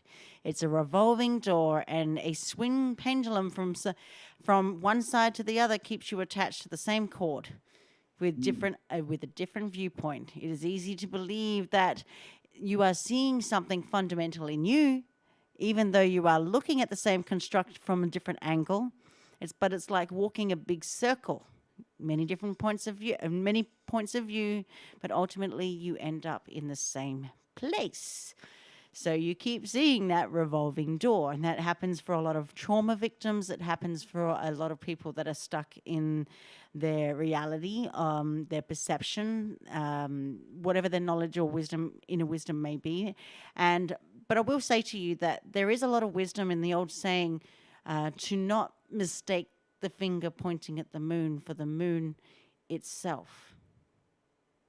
One of the biggest gifts my guides and angels ever gave me was about a couple years ago, and they said, "You do not have to process your old trauma anymore." I said, "What do you mean I don't have to process my old trauma anymore?" They said, "All you have to do is love the trauma." I said, "What do you mean love the trauma?" They said, "You don't need to go through history. You don't need to go back in time. You don't need to do that. If you look at any part of yourself that you feel is angry or hurt or guilty or shameful or in pain, you don't have to figure out why or where it originated from. You just need to alter its frequency. And you do that by simply making the following statement. The statement they gave to me was, no matter what I've thought or felt or believed about you, I love you, even if I don't understand you." So I began directing that thought form at all the places in my body where I was still storing my anger and my pain and my frustration. And one of the things that I noticed is the minute I turned to that anger or that sadness, I went, "I'm willing to love you even if I don't understand you." It shifted instantly. The minute you approach a negative emotional energy stored within your own system from the perspective of inducing a frequency of love into it, your feeling of love into it, it literally changes the energy of the trauma from that state into a brand new state. And literally you can remove 10, 20, 30, even a lifetime's worth of trauma if you're able to articulate the vibration of that love intently enough into the frequency of the old energy. So the energy literally transforms to come back to that glass of water again. You put enough cold at that water, I don't care what the water is going to do, it's going to freeze. The same thing with the negative emotional state like guilt or shame. You direct love into that guilt and shame, and you really embrace and appreciate that. And a lot of people, when I first said that to them, I said, "You can actually extend love to your guilt." And they said, "What do you mean?" I said, "Well, I'll walk you through the process." So I had them sit down and relax and breathe, find the guilt. And you know what's really fascinating is people store their emotions very in specific locations in their body. And in this case, the person's guilt was stored up in here, this part of their chest. And I had them move their awareness to where they felt their guilt. And I said, now I want you to consider, if you were to love that guilt, what would your love feel like giving it to? How would love feel to you right now? And if you gave that to it, what would you experience? I watched them as their eyes were moved, so I could see they were processing, finding out, what does love feel like to me? So they'd access, what does love feel like to me? And then I got them to take that feeling and put that feeling and direct it at the guilt with that statement. No matter what I've thought or felt or believed about you, I love you, even if I don't understand you. And from that time and forward, anytime somebody's ever done that, they always feel that literal energy stored in the body release. There's an actual physiological shift in the energy. And then all of a sudden their vibration actually goes up incrementally. And usually when that happens, they go, "Wow, that was amazing." And they want to go on to the next thing. And when they start doing that, they start to actually liberate themselves from the old self that's been stored in their subconscious field, causing random anxiety, rampant, unexpected shame or guilt. suddenly begins to get released from that. And then it all starts to come up. Then every part of yourself that's hidden and been unloved suddenly wants to come up to your awareness to be loved. And I went through like weeks and weeks of all of this stuff coming up from my subconscious mind that needed love. And inside all of us is this energy that requires a change in frequency in order for us to feel more whole and more complete. And once you start to align the frequency, as I think you were talking earlier in your introduction of your show, where you're talking about adjusting frequency, like different radio stations. So you can think of love as frequency 102.3, and you can think of guilt or shame as 101.9, and you direct that frequency at this one, it changes that frequency. You literally retune that to this. So you change the 103 station, the 101 station to the 103 station, and suddenly you've literally transformed energy from one state into another. And it just becomes exciting. And then when you get all that stuff out of the way, then you can start opening up to who are your angels, who's here to assist you and guide you, like who's really, really here for you right now, because you're never, ever, ever, ever alone. That's the other thing I've learned is I'm not alone, ever. No matter where I am or what's going on, I'm never alone. Even if I'm sitting in a room by myself, I know I'm not alone. The body's by itself, but my awareness is always connected to other beings. And we all have that. We just have to cultivate an awareness to do that. But it's, there's a very simple process for people to begin to liberate themselves from the old self, to become free from their suffering. We didn't come to this planet to suffer. No one came to this planet to suffer. I don't care what you say. Nobody chose to come here to suffer. You chose to come here to express and experience your creative potential. That may result in some suffering. That may also result in some joy. But you came here to express your creative potential, ultimately to experience the freedom that being a creator gives you. And all of us, we're all creative beings. When you know you can create your experience, you are free. From my perspective, once you know you can create your experience, I'm free. If I can create what I want to create with my life, I'm free. Exactly. And I wanted to go back to mention too, just to talk about the circle of love. There are a plethora of distortions in the practice of love as a spiritual tool and path. Now, love is a spiritual practice that gets as confusing and limited as a mental contemplation of spiritual concepts. And why? I observe 3 key reasons for difficulties with the spiritual practice of love. First, people conflate spiritual love with emotional love. Second, there are piles and piles of unconscious beliefs around of what love requires, expects, needs, and wants. And that includes desire. And thirdly, many act without a well-developed discernment and boundary. Most people, they confuse emotional love and spiritual love without having a boundary. It doesn't, just because you're unconditional doesn't mean that you do not have boundaries. And what happens is it goes from, it can take many forms, but it also becomes the big conundrum of life, and it becomes one great big mess. It becomes a bad mess that you can't, you're piling yourself on top of problems after problems after problems, and then you're wondering why you see the revolving door. But the other thing is that there's a lot of confusion around emotional and spiritual love, and it's because of the culture that we live in. And it's supposed to be, we think of love and it's like fun and easy and joyful, something that requires anything but dedication and work and deep contemplation. So when we're trying to truly comprehend the concept of everything that we're talking about right now, especially when we talk about love, we're talking about the transient nature of the biochemistry and physical emotion. And that's another thing too, is that when we go through the ascension process, we go through emotion. And most people who I have dealt with in the past have said, no, that they're held back. In fact, a lot of the people that I do work with, I'm not sure if it's the same with you, William, but the people that I work with and the people majority of that I speak to are actually men.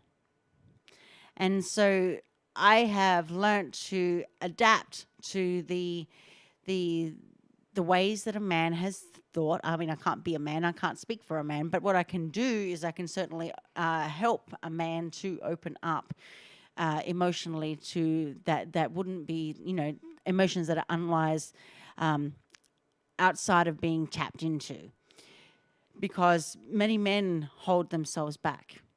There are a lot of men out there that do not understand they may understand these concepts, but they've the society that we live in has created confusion.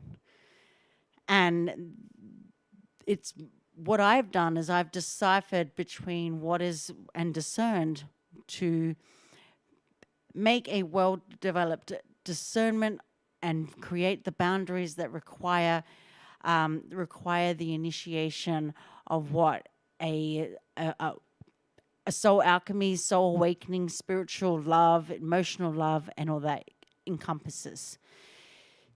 From your point of view, a state of awareness that spontaneously gives rise to a heart emanating experience. Do we actually learn to know what love really is? And can we actually translate that into everything that we do for those who are so deeply embedded into mainstream society, who really don't know what the expectations are, or who have that increased awareness? Wow, that's an amazing question. And I want to address it from the starting point of your point, which is love being transient. Love is not transient. Love is a very specific and precise emotion that every single human being on this planet has access to within themselves. My guardian angel, John, about 8 months ago said, William, you have to start a group called 1 Billion Strong on Facebook, and it has to be based on the principle of love. And I said, well, how am I going to get everybody to do this? He said, well, I'll explain it to you. First of all, love is something that every single individual, if you ask them to recall, and he said, even the bum on the street, living in that condition, if you ask him, what is your sense or awareness of love? He will have for himself a framework inside that he knows is love for him. And John said, from that perspective, any human being finding that feeling of love within inside themselves, giving it attention, actually begins to nurture and cultivate that energy. The minute you give it attention, you actually begin to nurture it. And yes, it does become a chemical reaction in the body. It does become a vibration around it. And the more you give it attention, the more expansive and pervasive it becomes. And then you start to recognize that this vibration of love that you're able to cultivate within yourself is what you actually are. But it didn't originate from the world. Most of you are conditioned to try and get this sensation of love from the world, but you already possess it within yourself. And so he said, if you're able to do this short meditation and show people that they can cultivate this vibration with themselves, and then take that little bit of a vibration that they call love, and when they feel it, just breathe and expand that feeling of love out into the world. That's all they have to do for 1 minute a day, he said, twice a day, more if they like. And he said, every single person, there's nobody exclusive on this physical dimension that does not have some comprehension or understanding of what love is for themselves. But what we're conditioned to try and get that feeling from out there rather than cultivating it in there. When you cultivate it in here, you're more likely to connect to people, events, and circumstances that are going to represent that feeling, because we all tend to connect to things that feel right to us, right? And love is a particular vibration. But if it's not cultivated and developed, expanded, and enhanced, then you don't feel it. You're not aware of it, but it's there. It's there within all of you, that vibration of love. All of us have that inside of us. Everybody, there's nobody exempt from that. And that was a great liberating moment for me as well, to realize, wow, every single human being has love inside them. They know it's in there. They just have to look for it. They have to seek it. But the minute you ask them, what is a feeling of love for you? Every single person can find that feeling. And then I questioned further, well, what if somebody's really depressed or really angry? Or where do they find that feeling? He said, the love is still there. If they shift their awareness from that anger or that depression or that sadness, if they take the awareness even for a moment onto that love, they'll actually break that energy down. They'll pull the energy off that and put it on the new. So they can actually shift their emotional paradigm really rapidly, which in turn, when each of us does that, then begins to affect the external paradigm. There's a little meme on going around that it shows this picture of all these little yellow happy faces that are actually green. Mm-hmm. And then one of the happy faces in the middle turns this bright, loving, bright white color. And then the little ones around it in the next slide start to become that color. And then the ones around that become that color. Before you know it, now they've gone from being green to all of a sudden being these bright, white, radiant lights all together. And it's really like that. Love is as infectious as anger or fear. And either one can transform the other. But if one is consciously in a state of love or grace, they cannot be subjective to fear. They cannot be subjective to anger. Doesn't mean they won't feel it, but they won't be subjective to it.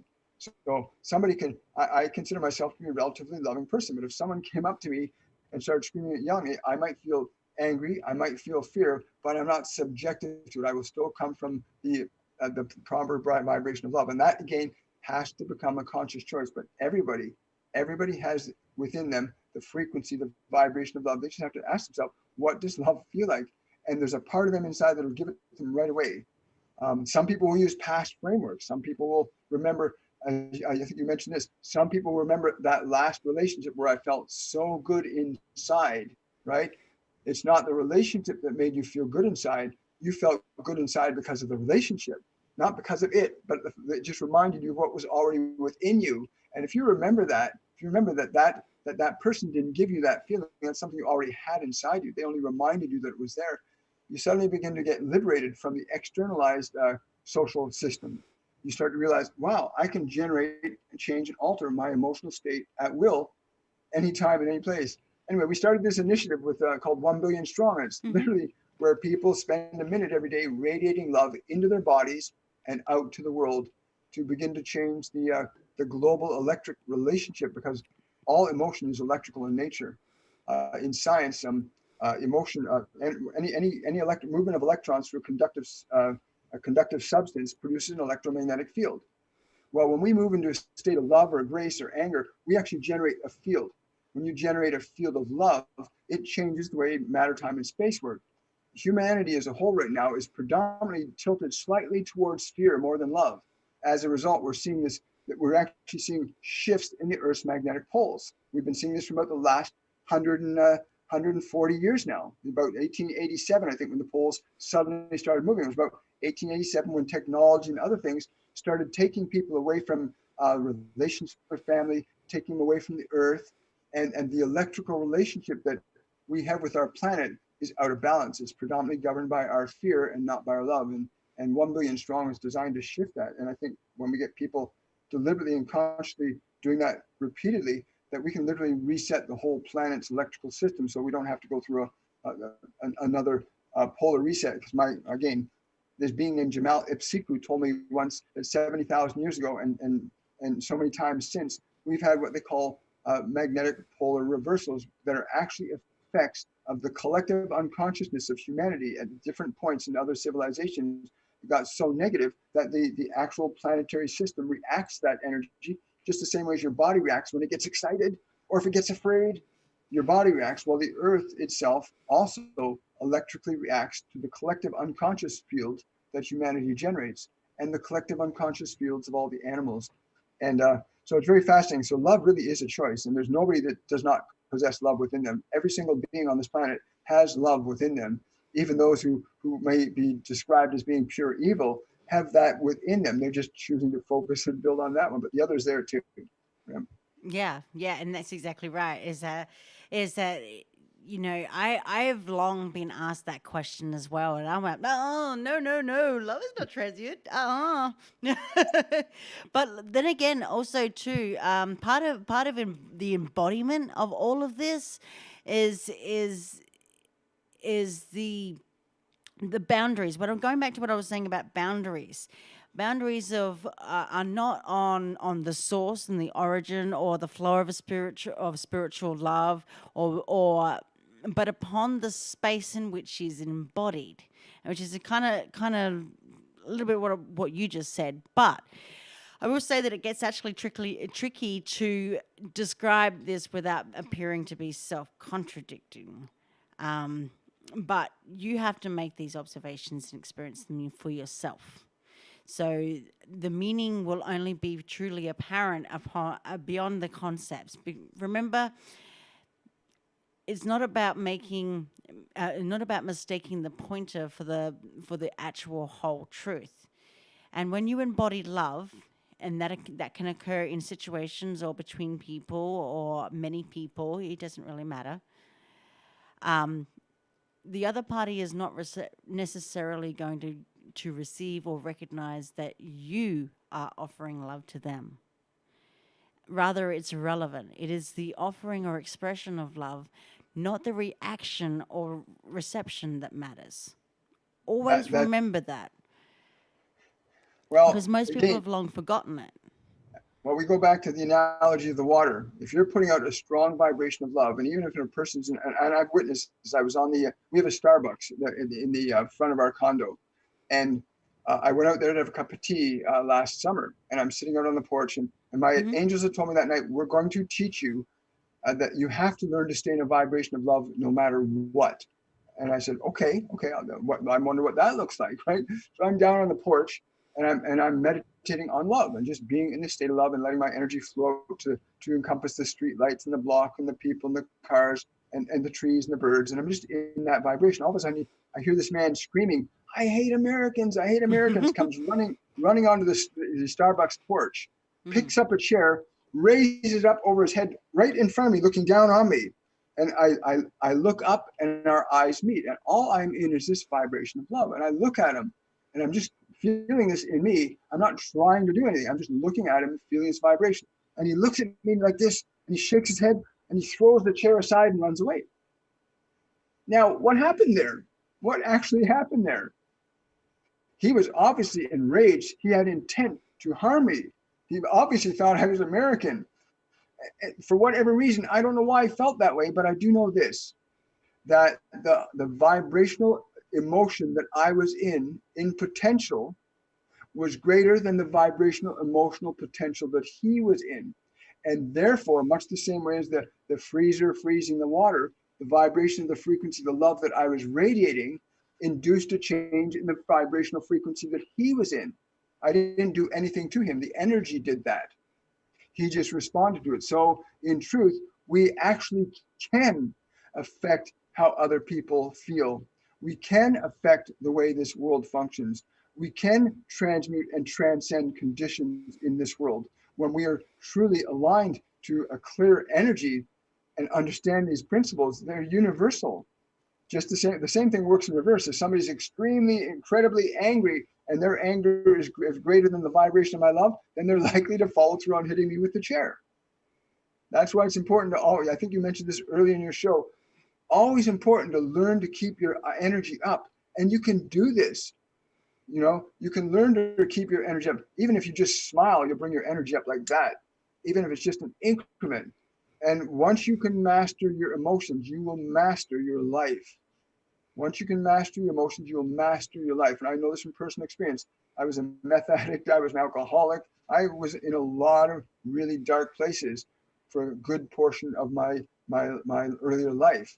And I know that the minute you begin to reorganize your thoughts and your emotions, you reorganize your life. I was under psychiatric care for 3 years. So I know what that whole realm is like, and being so lost in emotional states that you believe you can't do anything to change it. I know what that place is like, but I also know that it isn't a place you have to be stuck, and you actually can change it. And it's funny, you know, the first thing that actually made me change it was a single thought, a single idea, that I didn't have to think the thoughts I was thinking anymore. The statement was from a book by Nathaniel Branden called The Psychology of Self-Esteem. And the statement in the book that changed everything for me was, the question for man is not to be or not, isn't to be or not to be. The question for man is to think or not to think. And when I read that line, I realized, my God, I've been thinking everybody else's thoughts about me. This was just after the bridge incident. And because one of the conditions of that man helping me was to read that one book, The Psychology of Self-Esteem by Dr. Nathaniel Branden. Yep. And at that point, I realized I'd only been thinking the thoughts that had been given to me by my parents, my step-parent, my schools, all the other people. I'd never thought my own thoughts. And for the first time at age 20, for the first time, I thought my own thoughts about myself. I decided to think I'm a loving and lovable person. I'd never thought that thought before. And all of a sudden, my energy changed. And I'll never forget, I just started feeling good. I didn't know what I was doing at the time. I just suddenly started feeling good. I wasn't aware of moving spirit or altering emotional fields. And, I wasn't aware of that. I just realized that just suddenly I could change what I was feeling. Anybody can do this if they've got the focus there, if they can get themselves focused. But we live in a very, very fascinating times as a species, because there are things coming on this planet. There are beings here right now. There are energies around us that are literally are literally turning the world not on its ear, but putting the world up on its feet again. And we're a part of that. I mean, your show is a good example of where you're showing the whole range of everything that's involved in this transformative ascension process.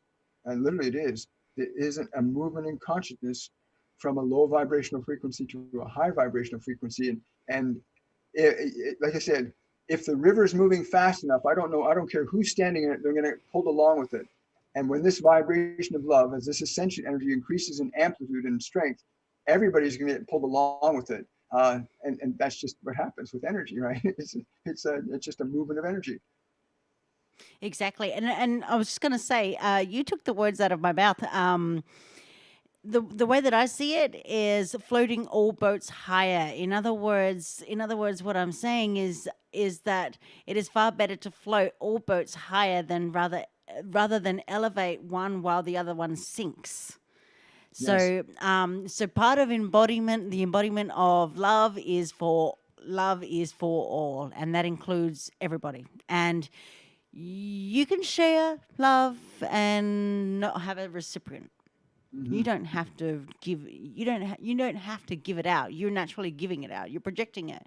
You're radiant. That's why you have radiant people that project love because that's who they are. But the other thing is, if you don't include respect, kindness, and regard for yourself in any situation, then you are participating in degrading your whole. So each to their own, and each is unique in its own. But the other thing is that if we were talking about love as in a different context, love is also not embodied at the expense of anyone else either. Yes. So self-sacrifice is held as a virtue in many cultures and religions. Now, it is deeply coded with beliefs and genders and gender expectations. Now, I would like to suggest for the listeners that while there are times and places of temporary self-sacrifice for the benefit of a whole, in general, self-sacrifice is a form of culturally valued energy extraction. Vampirism. Self-sacrifice is not a sustainable system of relationship or wholeness-based expression of love, whether it be emotional or spiritual, which is all the reason why I say it is far better to float all boats higher rather than elevate one while the other sinks. Mm-hmm. So, I mean, like I said, there's many contexts and many variations and many levels of understandings that can be received through the practice of spiritual truth and spiritual love, and each event, each day, each person, each situation can offer new teachings and empowerments to express yourself in a more sovereign way, or a more sovereign life path. But what I will say is that the embodiment, though, is what we're more concentrating on here, is an endless practice, and there is no graduation from that. And there's no graduation from life at all. There's just a transformation of different states of being. It's interesting to use the word self-sacrifice, because the self, from my perspective, is a unified whole in an infinite field of potential. And as a result, when an individual chooses to offer their form up to preserve the form of another, I don't think they're sacrificing anything because they really don't cease to exist. They just lose their physical medium of expression. I often say that our bodies are just transmitting and receiving stations that receive and broadcast information. You can remove the system, but that doesn't mean the signal's not there. Like a radio set, you have a radio in front of you and you're listening to your beautiful radio station. All of a sudden, a component breaks inside the radio and you don't hear the station. Where's my station? You say, it's gone. I don't see it anymore. I can't hear it. It's gone, right? And all of a sudden you get a new radio set and there it is. So we really, from my perspective, don't, in essence, sacrifice anything. We really offer ourselves up for something greater, for the expression of consciousness as a unified whole. Exactly. I think we've been taught this concept of sacrifice incorrectly by religions over many centuries, where the concept of adoring suffering as the means of adulating the infinite intelligence was ineffective in terms of teaching people what love was effectively, or how to connect to this infinite intelligence in a way that would be meaningful and exciting. That if I have to die in order to find union with my creator, what incentive does that offer me to find my creator while I'm living? Yeah, exactly. Right. Exactly. And with that said, we are going to have a break. We are listening. We are. You are listening to Soma Fusion Radio with your host, Katie Kamara, on the Global Enlightenment Radio Network. We have our guest. We're talking Ascension tonight with William Michael Forbes, a spiritual channeler, would you say? I would say I'm a spiritual medium, an intuitive life coach, and a channel. There you go. I don't like to call people psychics because psychic is just is not the word. Nah, it's not the word. I'm literally a medium between one realm of consciousness and another, as we all are in our true nature. I mean, you're not this body, you're just expressing, but we are all that. Exactly. Yeah. I have the same feeling around the word psychic too. So Yeah. We just have abilities and gifts, and that should be honored, at least in some way. Each to our own. With that said, you are listening again to Soma Fusion Radio with your host, Katie Kamara. We're talking all about Ascension with William Michael Forbes, and we'll be right back. Are you sick of our healthcare system? The lies, constantly putting you on one more drug that isn't covered by your health insurance company? I'm sick of it too. And I found a very old recipe for colloidal silver. It is a liquid solution created using electrolysis to suspend pure metallic elemental silver in groups of particles, 18 atoms or fewer, each with a positive electric charge, attached to a simple protein molecule in distilled water. Some say that the colloidal silver goes back 4,000 years. I found the process that was almost been lost to time. Colloidal silver works just like triple antibiotic ointment. It will keep your cuts clean, and it's an antiviral too. This product could save your life when there's no doctor around, and you can put colloidal silver directly on the wound to keep the infection away. Get yours now at bootcollarpolitics.org. Just click on the BCP store tab and you are on your way to having that doctor in a bottle. The author of The 7 Principles of Fat Burning, Dr. Eric Berg. Dr. Eric Berg's popular book, 7 Principles of Fat Burning, explores this concept. Dr. Berg believes that each body type predisposes someone to certain health problems. We're back on Health and Fitness Friday again with Dr. Eric Berg. You'll burn 900 calories, but no actual weight loss. Favorite lemon juice, Italian volcano lemon juice. It's organic lemon juice. Ketones are the byproduct of fat metabolism. I mean, how many kids at parties, at school, they're drinking the apple juice thinking it's better than soda? In the break, you were talking to us about losing weight in your sleep. I've got to hear about this. How does this work? And is it true? I got on the diet plan. I started the treatment. I have lost some weight. I've slimmed down. I look much better. I feel much better. I have more energy.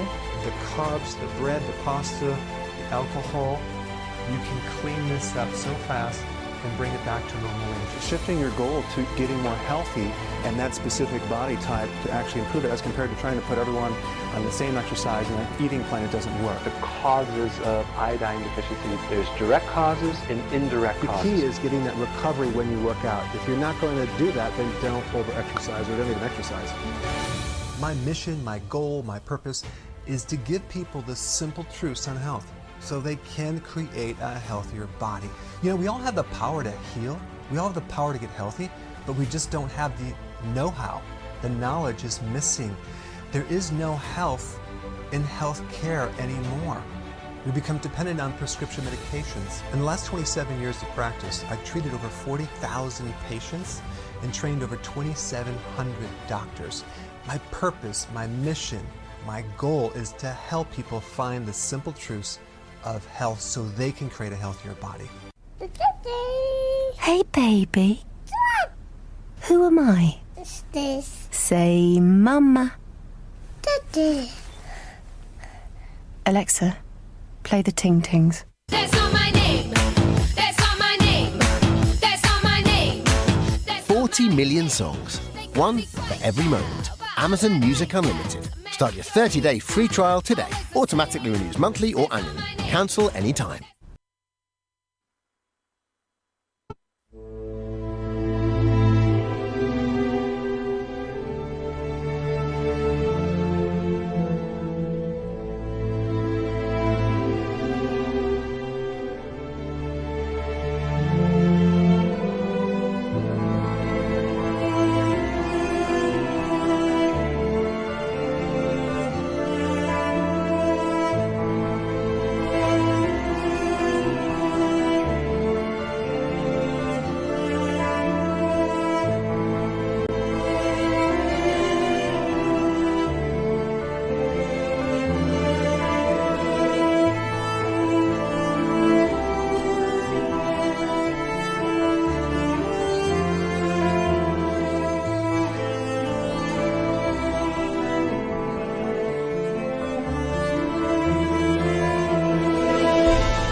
You are listening to Soma Fusion Radio with your host, Katie Kamara.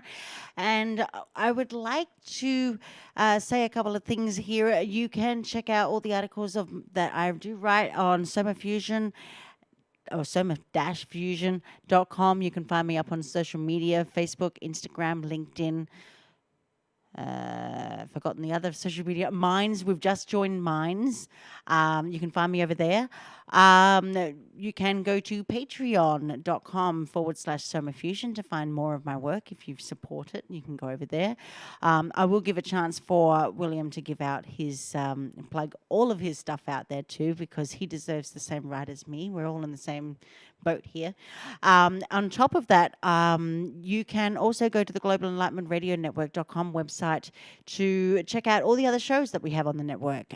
We have currently right now nearly, I think from what I understand, from last count, we've got almost 20 live shows on the network.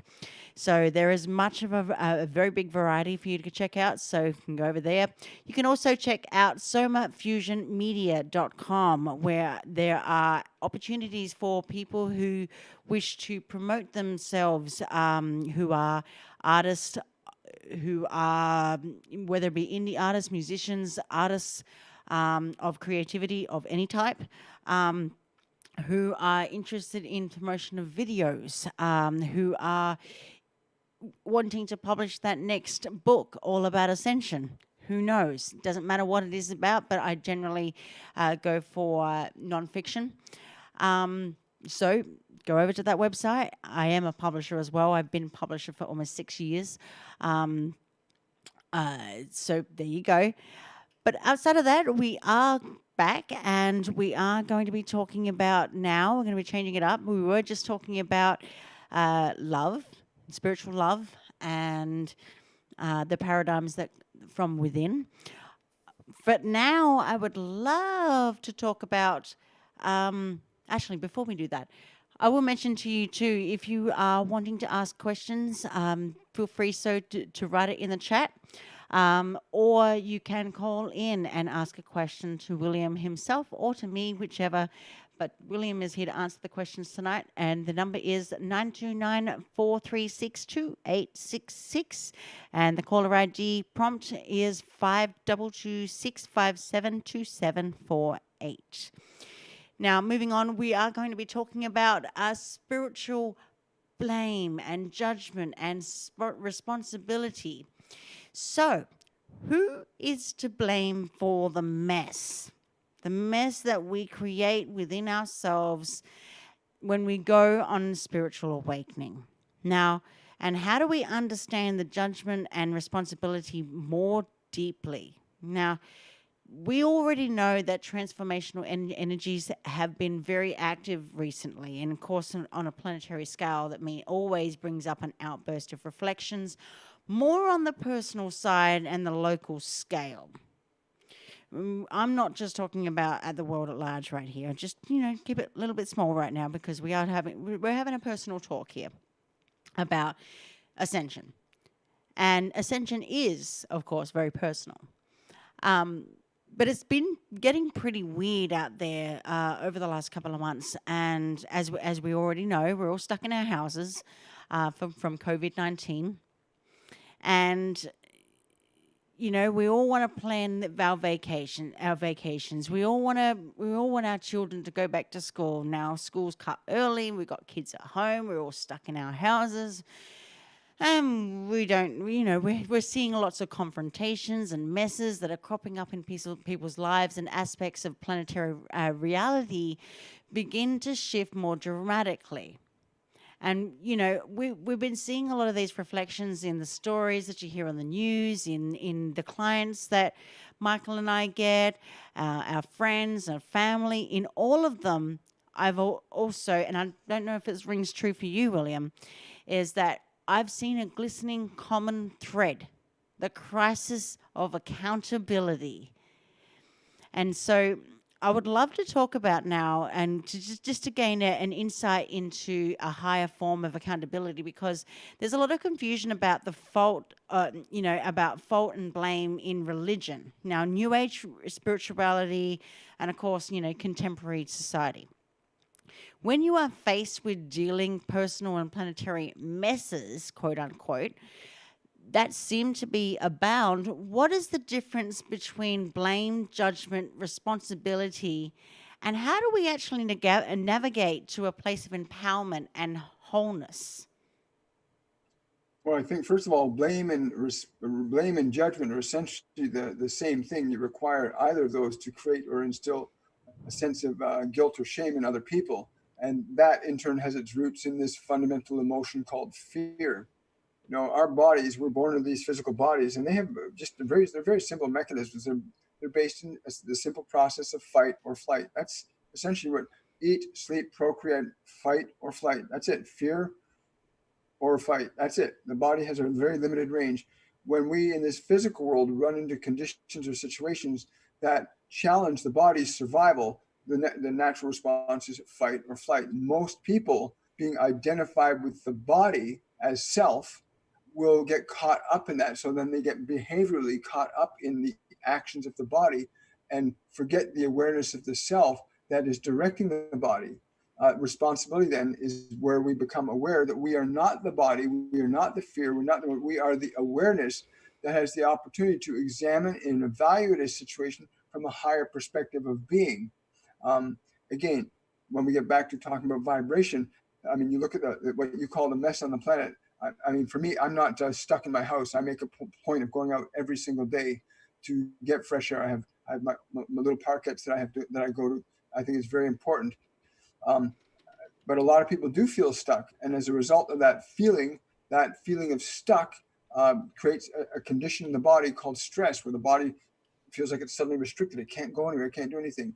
And then we get into this emotional spiral of boredom, anxiety, frustration. Whose responsibility is? Why am I stuck here? What's this going on in the world?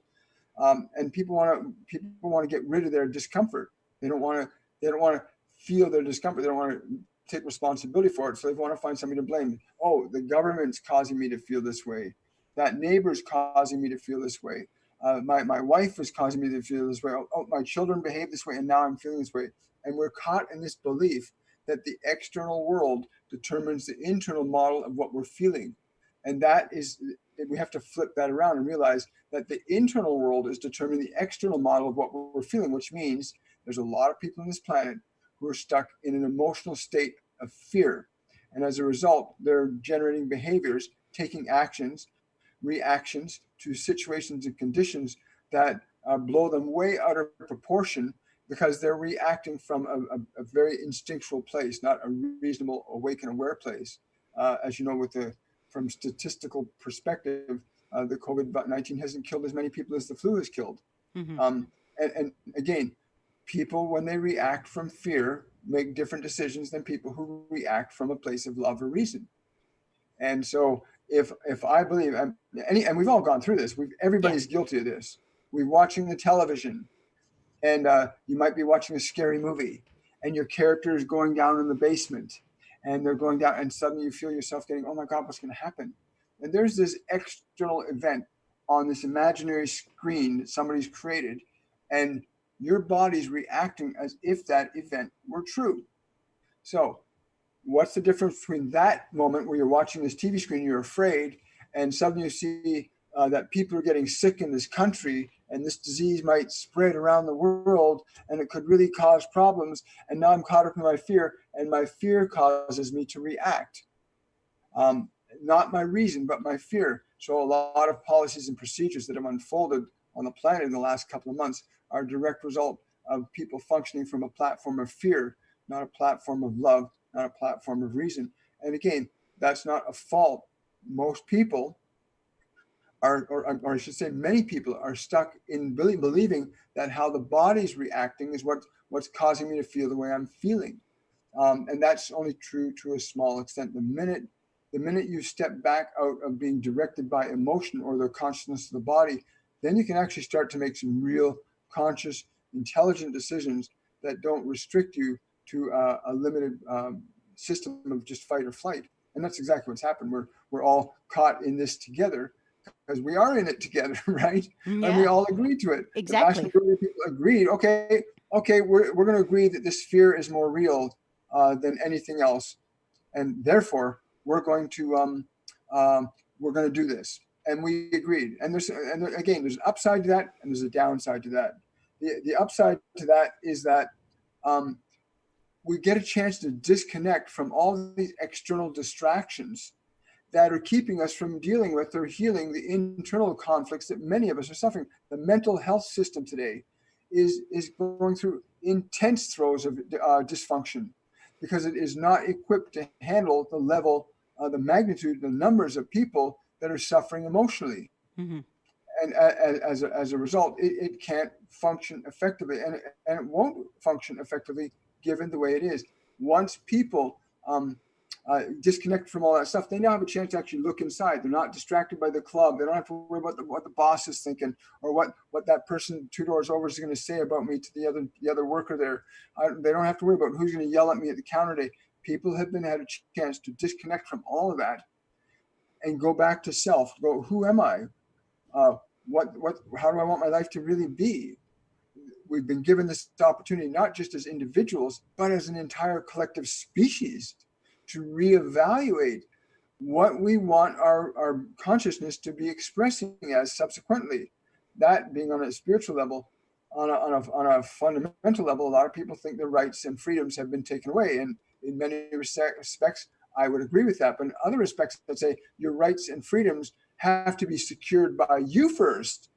You have to feel free inside you in order for that to be expressed in this world. And so we've been given, I've encouraged my clients and our students, spend more time meditating, really getting your mind crystal clear and quiet. Spend more time with your kids, teaching them about fun and playfulness and love. Spend more time building the relationship with your wife or your husband that makes it a more fulfilling relationship. Redefine yourself, remake yourself. Instead of running off you don't have those nightclubs to run off of and get caught up in somebody else's world and the drugs and the alcohol. You have a chance to disconnect from all that. So that's been a real upside for humanity as a whole. Again, the downside is policies that may be followed through on a result of this still running off that fear paradigm.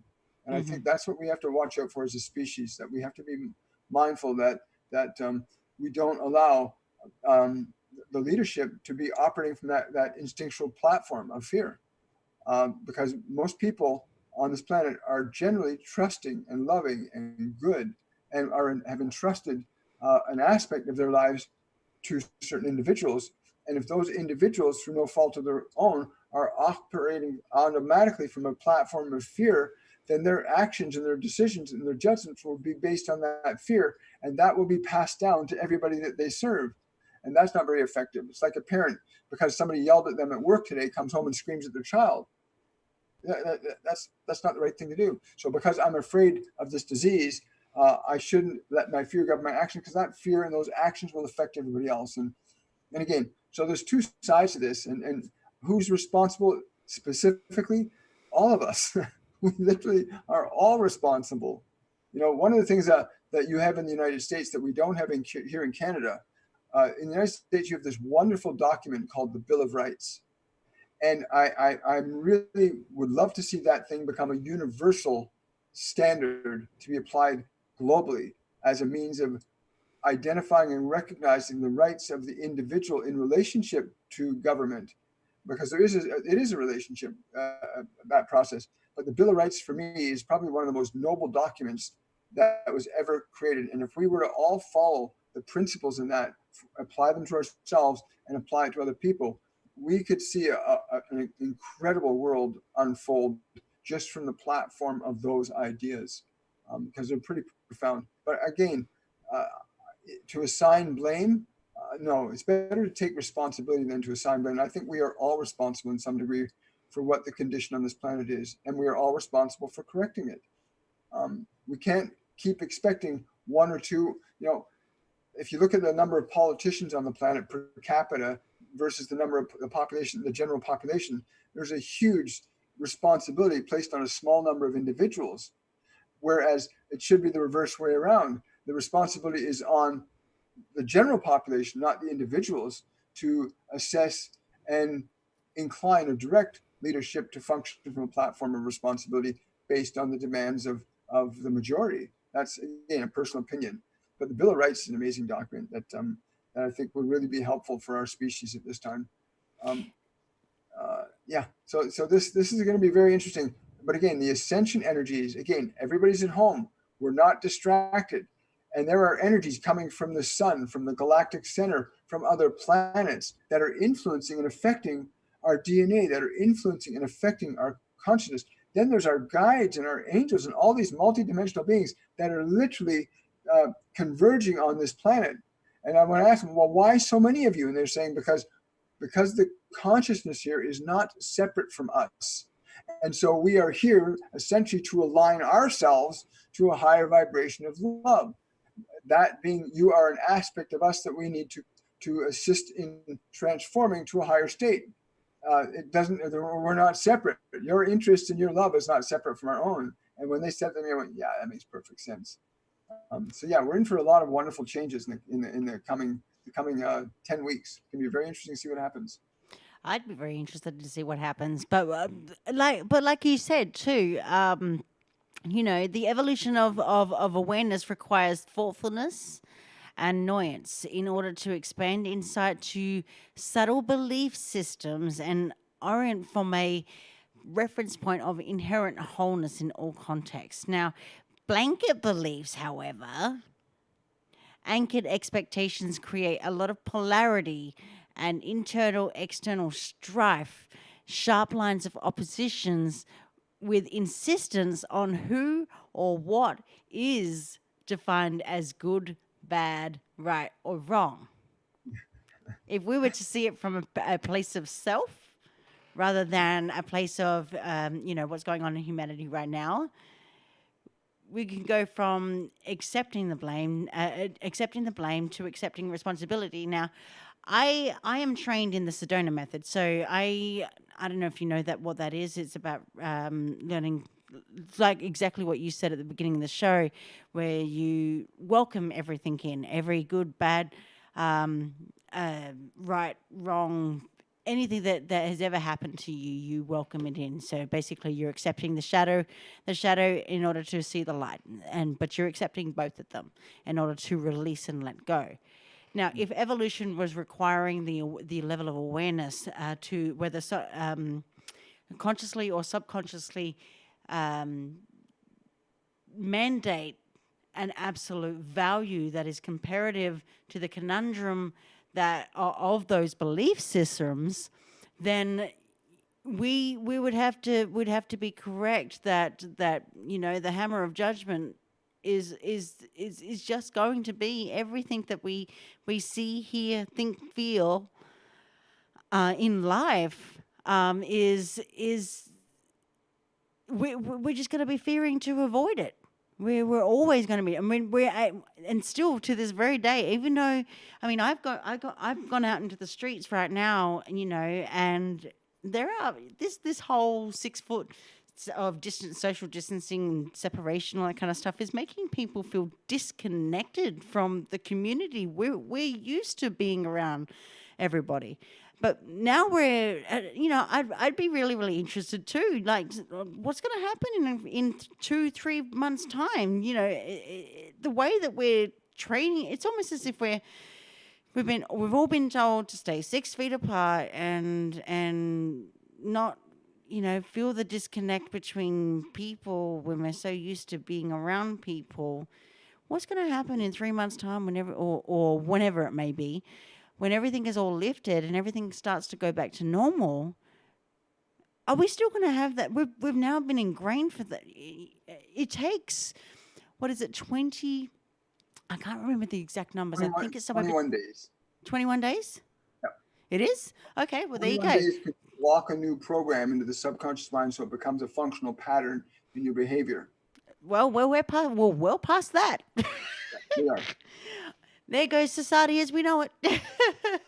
Complete disconnect. And it's people like you and I that actively go seek the reconnection of humanity. It's because we're coming from a life of peace, We want and we want for others to experience a life of peace, expansiveness, and high vibrational connections. And that means breaking away from the paradigm of demands, requirements, intolerance, and whether it would be that, and that can be personal or cultural, and provide pathways of resolution and interconnectedness, interdependence, bringing humanity back, and that is raising the vibrations and of humanity. That's as a whole. But as for self, you would do the same thing too. And just because you're walking your own path, your own journey to ascension, your own awakening, that doesn't mean that you don't have to have anybody else besides you. Blame in terms of when we're trying to accept blame and accepting responsibility, blame is the offspring of judgment. An emotionally charged combination of thoughts and actions, and even just existing. There's a whole bunch of emotions that I'm talking about right now that is seeing for the larger bit and seeing it for what it really is. And outside of the judgment blame matrix is accepting the responsibility for the actions, commitments, and your role in the situation. So for instance, for those out there who are going through trauma right now, let's just say, for instance, A and B were together and they had a fight, and it's a repetitive thing that keeps going on and on and on and on and on.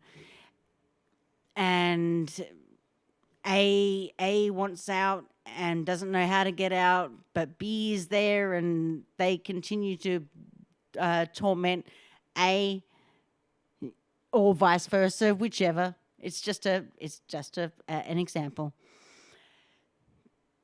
A needs to forgive, and take and accept the blame unto themselves, and accept the responsibility that they are actively in that role. They've allowed that to happen. There I go about tolerance. And when do we draw those boundaries to become intolerant and disconnect ourselves away to provide ourselves with a resolution to fix and accept that blame and responsibility? Because when it takes, at the end of the day, it takes two to tango. And I'm not talking about sex at this point. I'm talking about. I totally know what you're talking about. Yeah, if you substitute the word judgment for discernment, then you take the perspective of observation to a different level, where then the individual, in this case A, gets to examine, instead of judging B, gets to examine through discernment. Is this right for me? Is this right for them? What is the best course of action for me? What is the best, how will my actions impact the other? When we move from judgment to discernment, then we create an environment, an energy, a consciousness of openness that allows us to consider a broader range of possibilities as a way of evaluating existing conditions to produce more desirable results than the ones that come from the qualities and the energy and the emotion of judgment. Again, one could absolve another of blame for that person's actions, and then turn around and blame themselves for that person's actions, and that doesn't do any good either. No. But getting to the awareness that there is a level of responsibility that we all have as individuals and as a collective. If I turn around and kick my wife in the shins because it's something that makes me feel good, and she chooses to suffer under that, then she's not using her discernment. If she gets angry at me because she's not using her discernment or hasn't kicked me back, again, it's a matter of not using her discernment. And me not using my discernment, why would I do that? What would make an individual function? There's a level of responsibility. If I choose to ignore my actions, then I put other people as the individual, then have to take on the effects of my ignorance. Because again, harming another part of life is ignorant. making a decision that's detrimental to others is wrong, from my perspective. But anything, I mean, the libertarians have a really funny philosophy that I've actually really loved. This statement is the purpose of law and government is only to protect the rights of individuals from force or fraud. And it's a really simple paradigm. As long as you don't hurt me and don't be deceptive with me, then we don't need government to intervene in our communication. And that really should be the only function of government. That would, in terms of blame and from a global perspective, that rule of law would significantly change the conduct of people in government, because then they couldn't make choices and take actions knowing by law that if this is a forceful act or an act of fraud upon themselves or others, that it's wrong. But yeah, we have to become responsibility comes from mindfulness. And I'll tell you, there are people out there that are bad. There are people that are actually deliberately and intentionally hurting other people. I know I've experienced that. I think I read your bio that you went through a lot of trauma as a child. I went through a lot of trauma, a lot of intense sexual abuse as a child. So I know that people can do really, really crappy things. And it's really important to understand that as a child, was I responsible for their actions? On another level, on a spiritual level, we could have a whole other discussion. But on a three-dimensional level, that person had more knowledge, understanding, and experience of situation and circumstances, and used their responsibility and their knowledge in a way that benefited them at my expense. And we see this happening on a huge scale right now. A lot of people don't know that almost $13 trillion in global economy has just gone poof. Money that people would have been making and earning is gone. Yeah. Where did that money go? So we could say, where following money? We could go down that path too. Again, if we want to get into the process of assigning judgment, it's different than assigning a process of discernment. In discerning why those individuals do that, we can come to an understanding of their motives, their actions, their behaviors. And again, there's lots of theories out there about what things mean. And I've experienced the effect of what a theory can mean, especially if it's just a theory and you treat it as a truth, and then you find out that it's not the truth. It's responsibility is really an individual thing. But then again, when you know that somebody is doing something to harm another, you do have a responsibility. At least I'll say I do have a responsibility. When I see someone harming another part of life, it's my responsibility to act on behalf of life. And I've been in many situations like that, so I do know.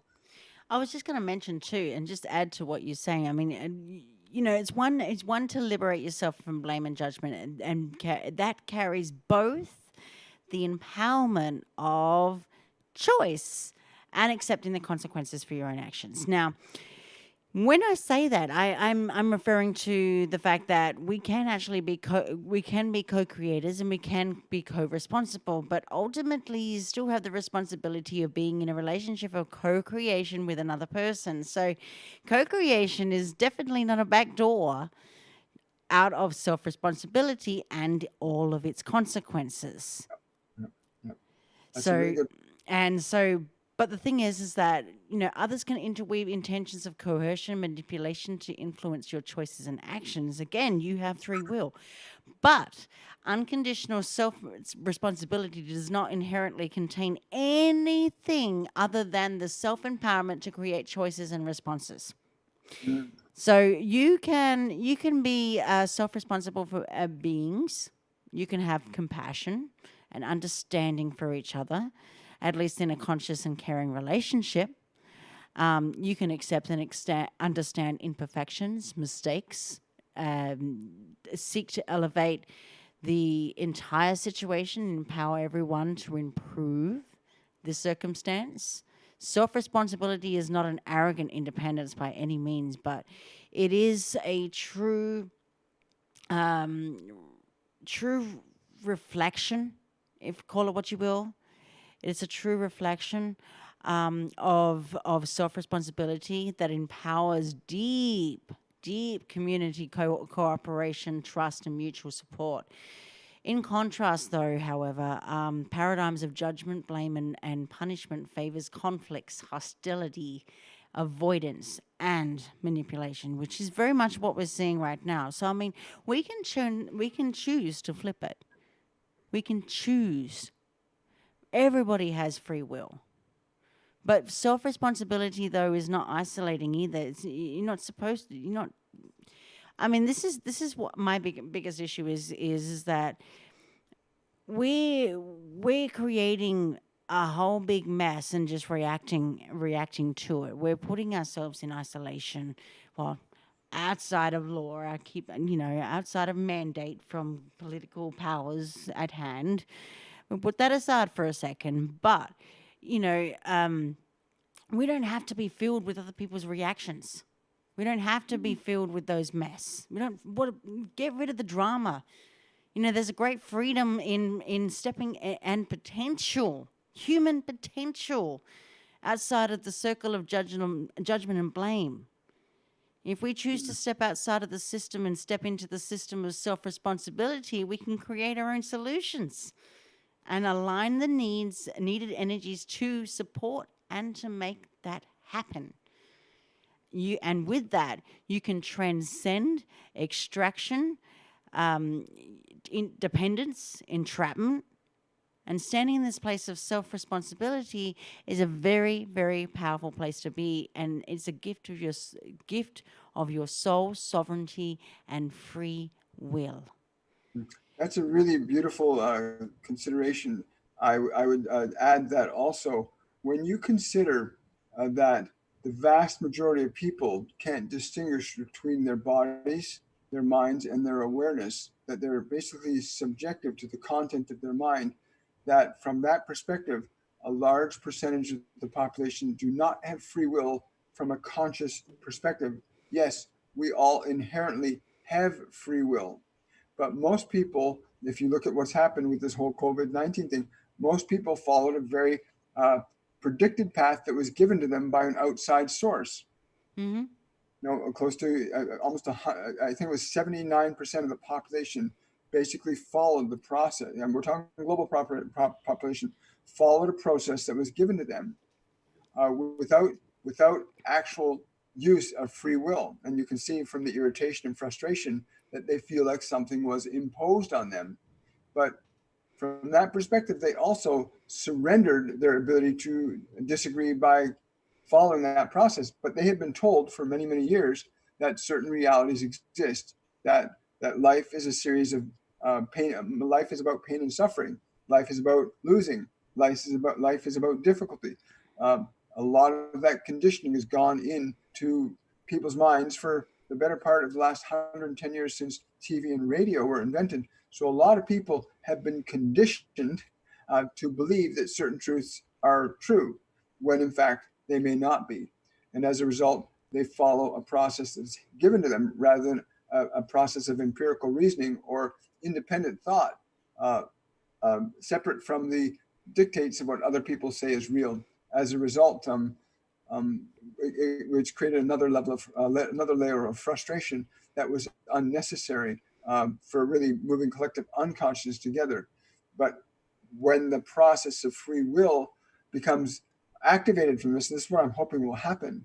This is what they tell me is in the process happening, that because the people have been placed in a position where they've followed something that in their own nature they would not have followed, that they themselves will begin to activate or become aware of their faculty of free will and make a different choice.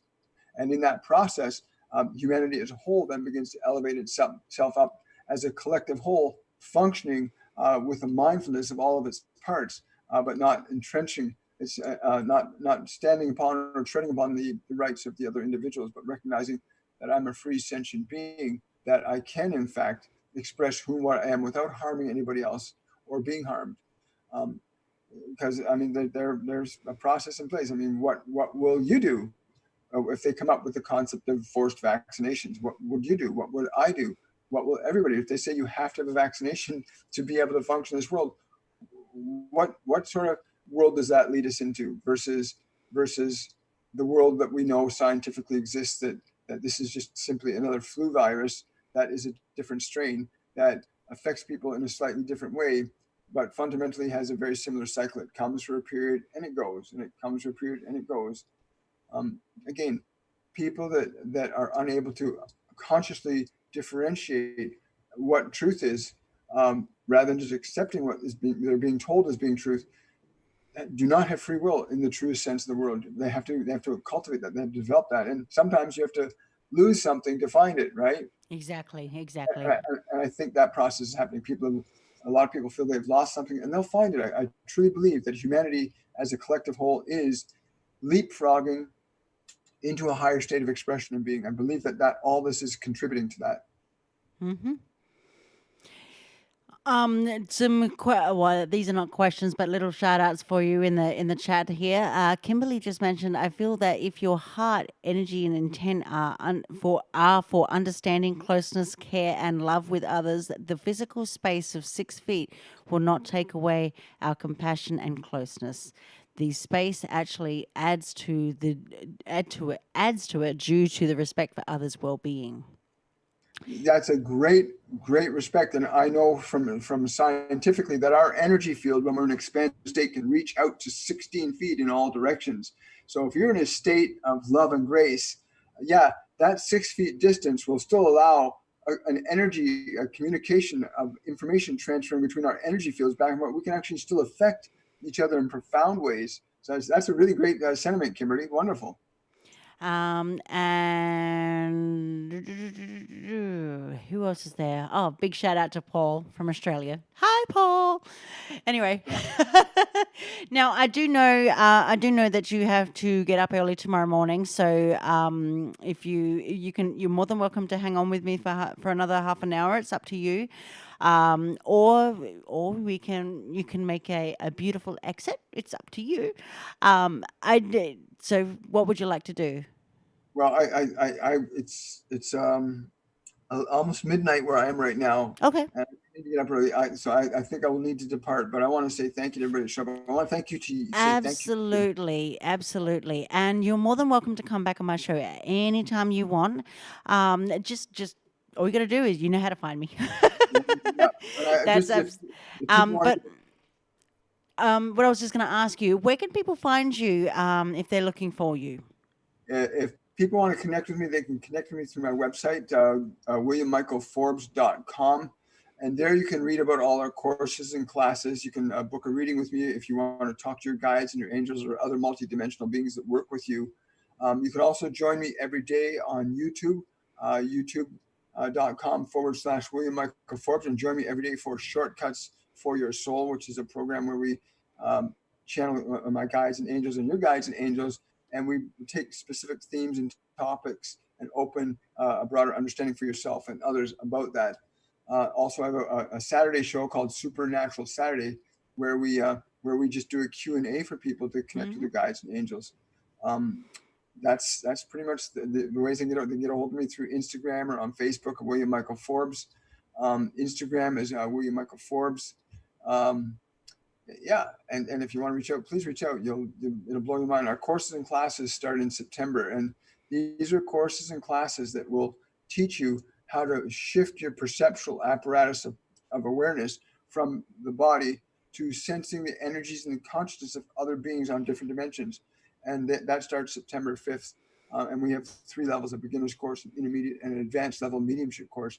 And by the end of this course, you will have shifted your perception. You will know that there's more to your perception than what your 5 physical senses are telling you. In the course, you learn to open up your clairs, which is clairvoyance, clairaudience, clairsentience, claircognizance. And when you open up those non-physical faculties, Jesus talked about it. He said, you have eyes but can't see, ears but can't hear. And he's referring to clairvoyance and clairaudience, learning to open up what you can see with your other eye, what you can hear with your other ears. And you learn to do that in the course, and hopefully we'll see some of you there. And again, I'll look forward to connecting with you again. I'd love to be on your show again if you're open to that. Yeah, absolutely. And like I said, anytime you want to reach out to me, that's you just message me on Messenger or you got my phone number. That's absolutely fine. We can set that up. Absolutely. Also, what's your website address for those who are? It's www.williammichaelforbes.com. Very simple, straightforward. Oh, cool. Okay, well, with that said, I wish you a lovely evening, William, and thank you so much once again for being on my show. We look forward to seeing you next time. Wonderful. Thank you for having me, Katie, and have a wonderful and joy-filled night. You too. Stay safe. I will. Bye-bye. And that was our guest for this evening. And you are listening to Soma Fusion Radio with your host, Katie Kamara. We're going to take a break now, and we will be right back very, very soon. And we are on the home stretch of the show. By all means, go check out my website, www.soma-fusion.com, and we'll be right back. In Austin, with a Alexa? Amazon's Alexa lost her voice this morning, causing a Alexa lost her voice? How is that even possible? We have the replacements ready. Just say the word. And you're sure this is going to work? Yeah. Alexa, show me a recipe for a grilled cheese sandwich. Pathetic. You're 32 years of age, and you don't know how to make a grilled cheese sandwich. Its name is the recipe, you... Alexa, how far is Mars? How far is Mars? Well, how am I supposed to know? I've never been there. This guy want to go to Mars. For what? There's not even oxygen there. Alexa, set the mood. Now setting the mood. You're in the bush, and you're just so dirty, and you're so sweaty, because it's hot in that bush. Alexa, reboot. Alexa, play some country music. I don't dance now. I make money move. No, Alexa, country music. I be in and out them banks so much I know they tired of me. Alexa, call Brandon. I'm afraid Brandon is a little tied up. But do let me know if there's anything I can help you with. Jessica? Good boy. Thanks, guys, but I'll take it from here.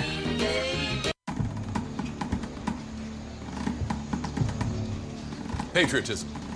There's a word thrown around a lot. It inspires passionate debate and is worn like a badge of honor, and with good reason. Because it means love and devotion for one's country. Love. For a word designed to unite, it can also be pretty divisive. You see, there's more to patriotism than flag sequin onesies and rodeos and quadruple cheeseburgers. Patriotism is love for a country, not just pride in it. But what really makes up this country of ours? What is it we love? It's more than just a huge rock full of animals like cougars and eagles, right? It's the people. Do me a favor. Close your eyes for a second. I want to try something out. Picture the average U.S. citizen. Think about it. How old are they? What's their hair like? How much can they bench? You got one? Okay. So chances are, the person you're picturing right now looks a little different to the real average American. There are 319 million U.S. citizens. 51% are female. So first off, the average American is a woman. Cool, huh? Is that what you pictured? 54 million are Latino, 40 million senior citizens, 27 million are disabled, 18 million are Asian. That's more people in the U.S. than play football and baseball combined.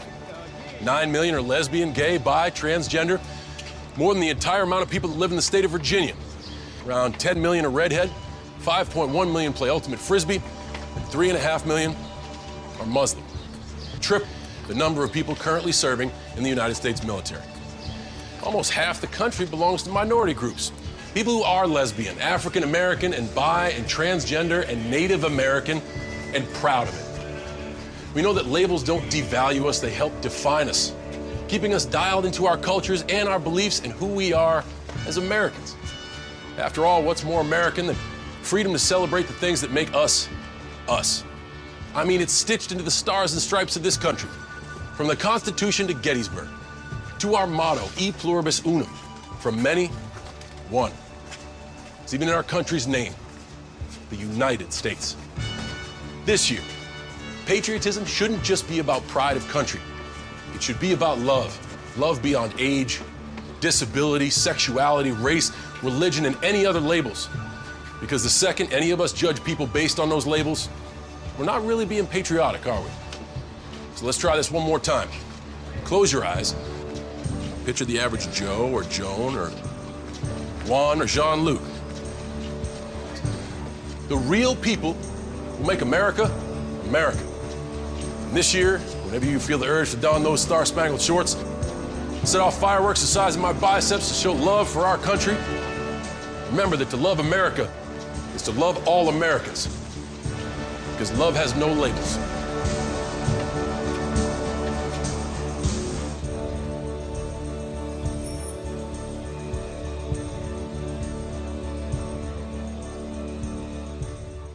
I like the way your eyes look into mine. I like how it feels when you smile. I like the way you watch me when I walk away. Say you'll stay. I like to feel your breath on my face. I like to swim around in your good grace. I like how your lips taste. Say you'll stay. Say you will stay.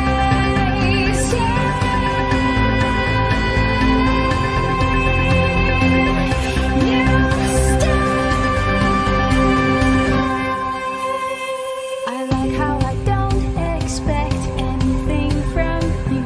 You surprise me daily through and through. I like how you listen to what I say.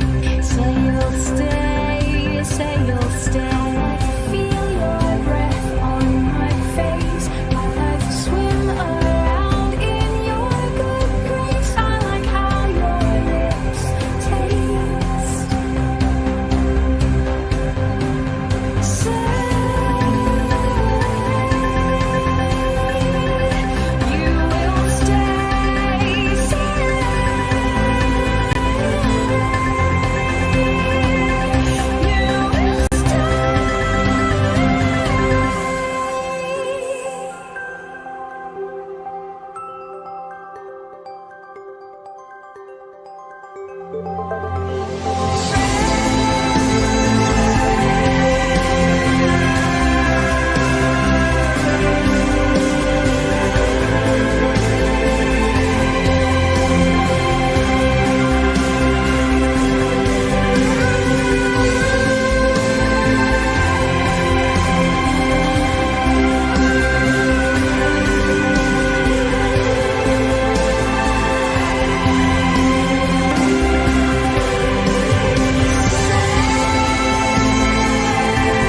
And we are back. You are listening to Soma Fusion Radio with your host, Katie Kamara.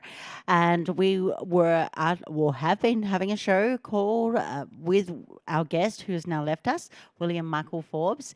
You can go to his website at www.williammichaelforbes.com and learn all about the Ascension process over there with all of his classes and so on and so forth. You can also see him on his YouTube channel, William Michael Forbes. He is also almost, I think, live every day, doing lots of live streams over there. So do go over there, like, subscribe, and obviously donate to him as well.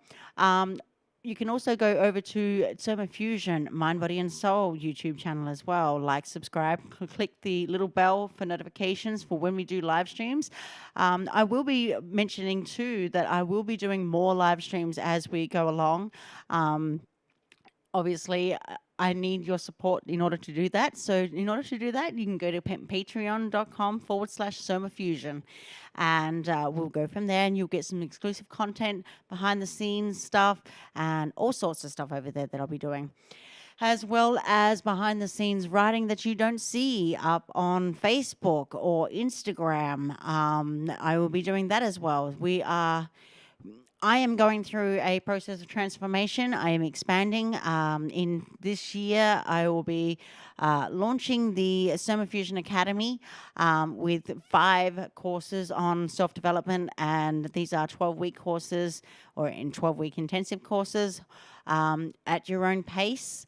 You will get 1 email per week with a lesson that you have to do, and I will be giving out homework so that you can reflect on. This is personal homework. At the end of your course, you will be getting a significant of recognition and completion from me. On top of that, in 2021, we have 2 major things going on. If they go according to plan, Soma Fusion will also be launching the 2021 Soma Fusion retreats. I'm currently in talks with a retreat in Costa Rica. So for that, if you are interested, by all means, email me, and we can start building up our interest list, and I can go from there. I can figure out what the costs are going to be, and so on and so forth. That goes along with Soma Fusion Academy as well. When that starts to launch, then currently right now, if you go to my website, soma-fusion.com, there is a page specifically for it for interest in the courses that I offer. Just go up there, sign up, sign your interest over, put in your email, and let me know what you're interested in so that as soon as it launches, I can send you the details. In 2021, our next big project is coming up. It is currently in development right now, and that is the Soma Fusion dating app. This is targeted for individuals that are entrepreneurs who are struggling to find love. And with that, it is obviously there for dating, to connect entrepreneurs with entrepreneurs who have busy lives, who don't know how to find love and feel isolated and lonely, and would love to reconnect with somebody that is like-minded, that has the same goals, same dreams, same values, and as seen on an equal playing field. On top of that comes with the Soma Fusion app is, of course, my coaching, which is what I will be offering to those who are looking for coaching to be coached by me at either an executive level or a high impact level, or coaching on relationships, those who are going through trauma, who are going through heartaches, heartbreaks, and everything else in between. And this goes for family settings, couples, singles, and families, and their children, so including children in this. So for anybody who is interested in my services, whether it be coaching or therapy, please reach out to me via email, and that is somafusionlifecoach@gmail.com. That's somafusionlifecoach@gmail.com. If you are interested in my other services, i.e. the platform used for music and artistry, or you are interested in having your book published, you can go to somafusionmedia.com, or you can email me at somafusionmedia@gmail.com. On top of that, if you have any questions regarding tonight's show, or anything that you would, or even guest opportunities to come onto my show and speak, or tell us your story, and you would love to sit down in what I call my living room, and have a nice chat with me on the air, then by all means contact me at somafusionlifecoach@gmail.com. If you want to advertise on my show, also contact me as well. Outside of that, I was just going to briefly mention too about turning reality inside the deep origins of events and manifestations. So with this, I would like to just start with a simple question that you can do throughout your day to deepen your awareness and empowerment of creation of your life. and your world.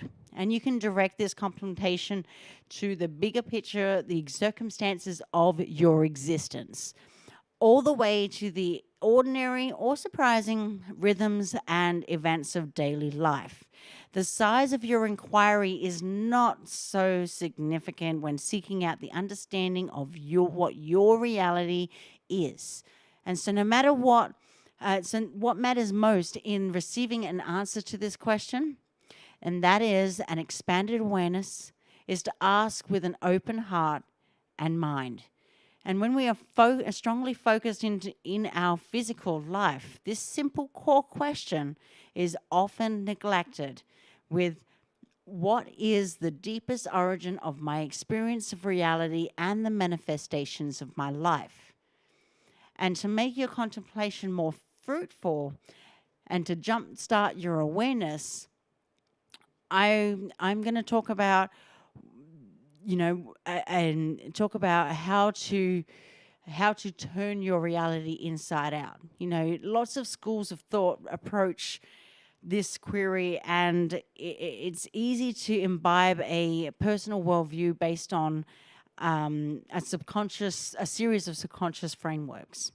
Okay, without ever undertaking your own investigation of the relationship between the point of origin and the manifestation point of your reality. So, for instance, in astrology and some shamanic teachings, they ascribe to the forces that create life's paths and the events to the cosmos, stars, and planets.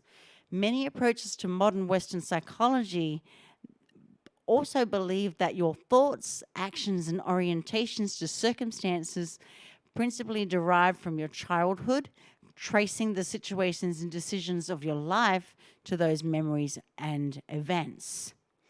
Religious traditions are also keen on explaining origins and manifestations, but it's much more simplified. One line of thought sees sin as an origin point of suffering, and another tradition sees attachments as creating the dramas and consequences of life. But if you've ever looked deeply into this yourself, that is without consciously or subconsciously using one of these filters and lenses, I notice people tend to be very enthusiastic about getting reality explanations by seeking others' interpretations and finding new conceptual frameworks. But it reminds me of a spiritual piñata, aiming for the bright new structure believed to contain the goodies without considering that this piñata and every piñata out there is firmly anchored by a cord. But many frameworks claiming to explain and interpret reality are, they're insightful and they're very helpful to varying degrees. But it's hard to really understand what an explanation of reality leaves out unless you are able to look at the interpretation from both inside and outside of its original framework. And furthermore, there's need to consider what holds that reality structure in place. How far and wide can it evolve itself, if at all? Many are finding it challenging to hold a perspective that is both inside and outside. At the same time, it's hard to turn a sock inside out and wear it at the same time. Though challenging your reference points of possibility and requiring practice and development to sustain, it is an incredibly powerful and liberating point of awareness.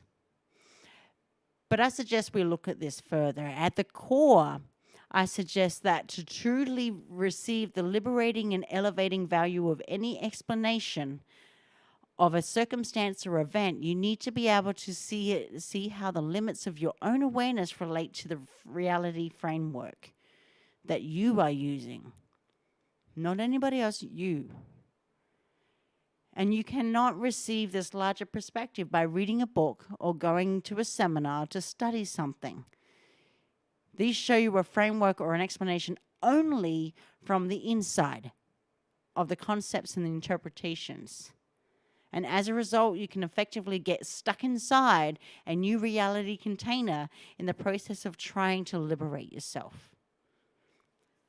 The outside perspectives, however, come from actively expanding your awareness, from contemplative stillness to envelope the whole circumstance or framework that you are considering, and then expanding your viewpoint even further to look at your problem from an awareness field that is larger than that which the issue is embedded within.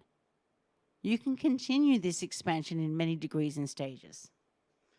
Analogically, it is like focusing on a single cell, then opening the awareness to the body in which the cell dwells, then to a planet, then to a galaxy, then beyond. But notably, many healing frameworks are actually produced in the same response to a problem rather than from the elevation of awareness that comes from the completed resolution of transcendence of the problem itself. So if you're still implicitly in the awareness field of originating disruption, when you use that perception or understanding of reality, I hope that this observation raises a few red flags of concern and questions you as you work on choosing and healing your spiritual practices. And if you go beyond the dead end of reality awareness, from this expanded viewpoint, you are much more in a position to clearly determine what is truly valuable and useful for your life and whatever your spiritual practice is. Vast scales are not necessarily in every inquiry, but you might be surprised at how much more clearly you can perceive your smaller situation or decision from a more encompassing awareness. Try it out. Feel your way into a new empowered perspective. After all, that is what Ascension really is. There's a significant caveat here, however, and I will mention this. It's why I emphasize contemplating the perspective of deepest origins of your reality, rather than primarily pursuing a new meanings, relationships, or interpretations. And from my own reflections, I have realized that it is possible to create infinite belief systems and ideas to describe something in a new way. And I find this both fascinating and also a dead end. In one aspect, new, quote unquote, new reality explanations and frameworks arise from infinite creativity and allow you to reimagine your world. But on the other hand, you can endlessly study, research, examine, reinterpret a physical event or situation without ever actually reaching the substructure that creates the reality in which the event actually occurs. And that's why I call it a dead end. You can examine and reinvent physical circumstances without ever having to go deep enough to reach the origin point in the structure of reality from which they occur. And so, consequently, the possibilities and constraints of your own reality structure are taken for granted.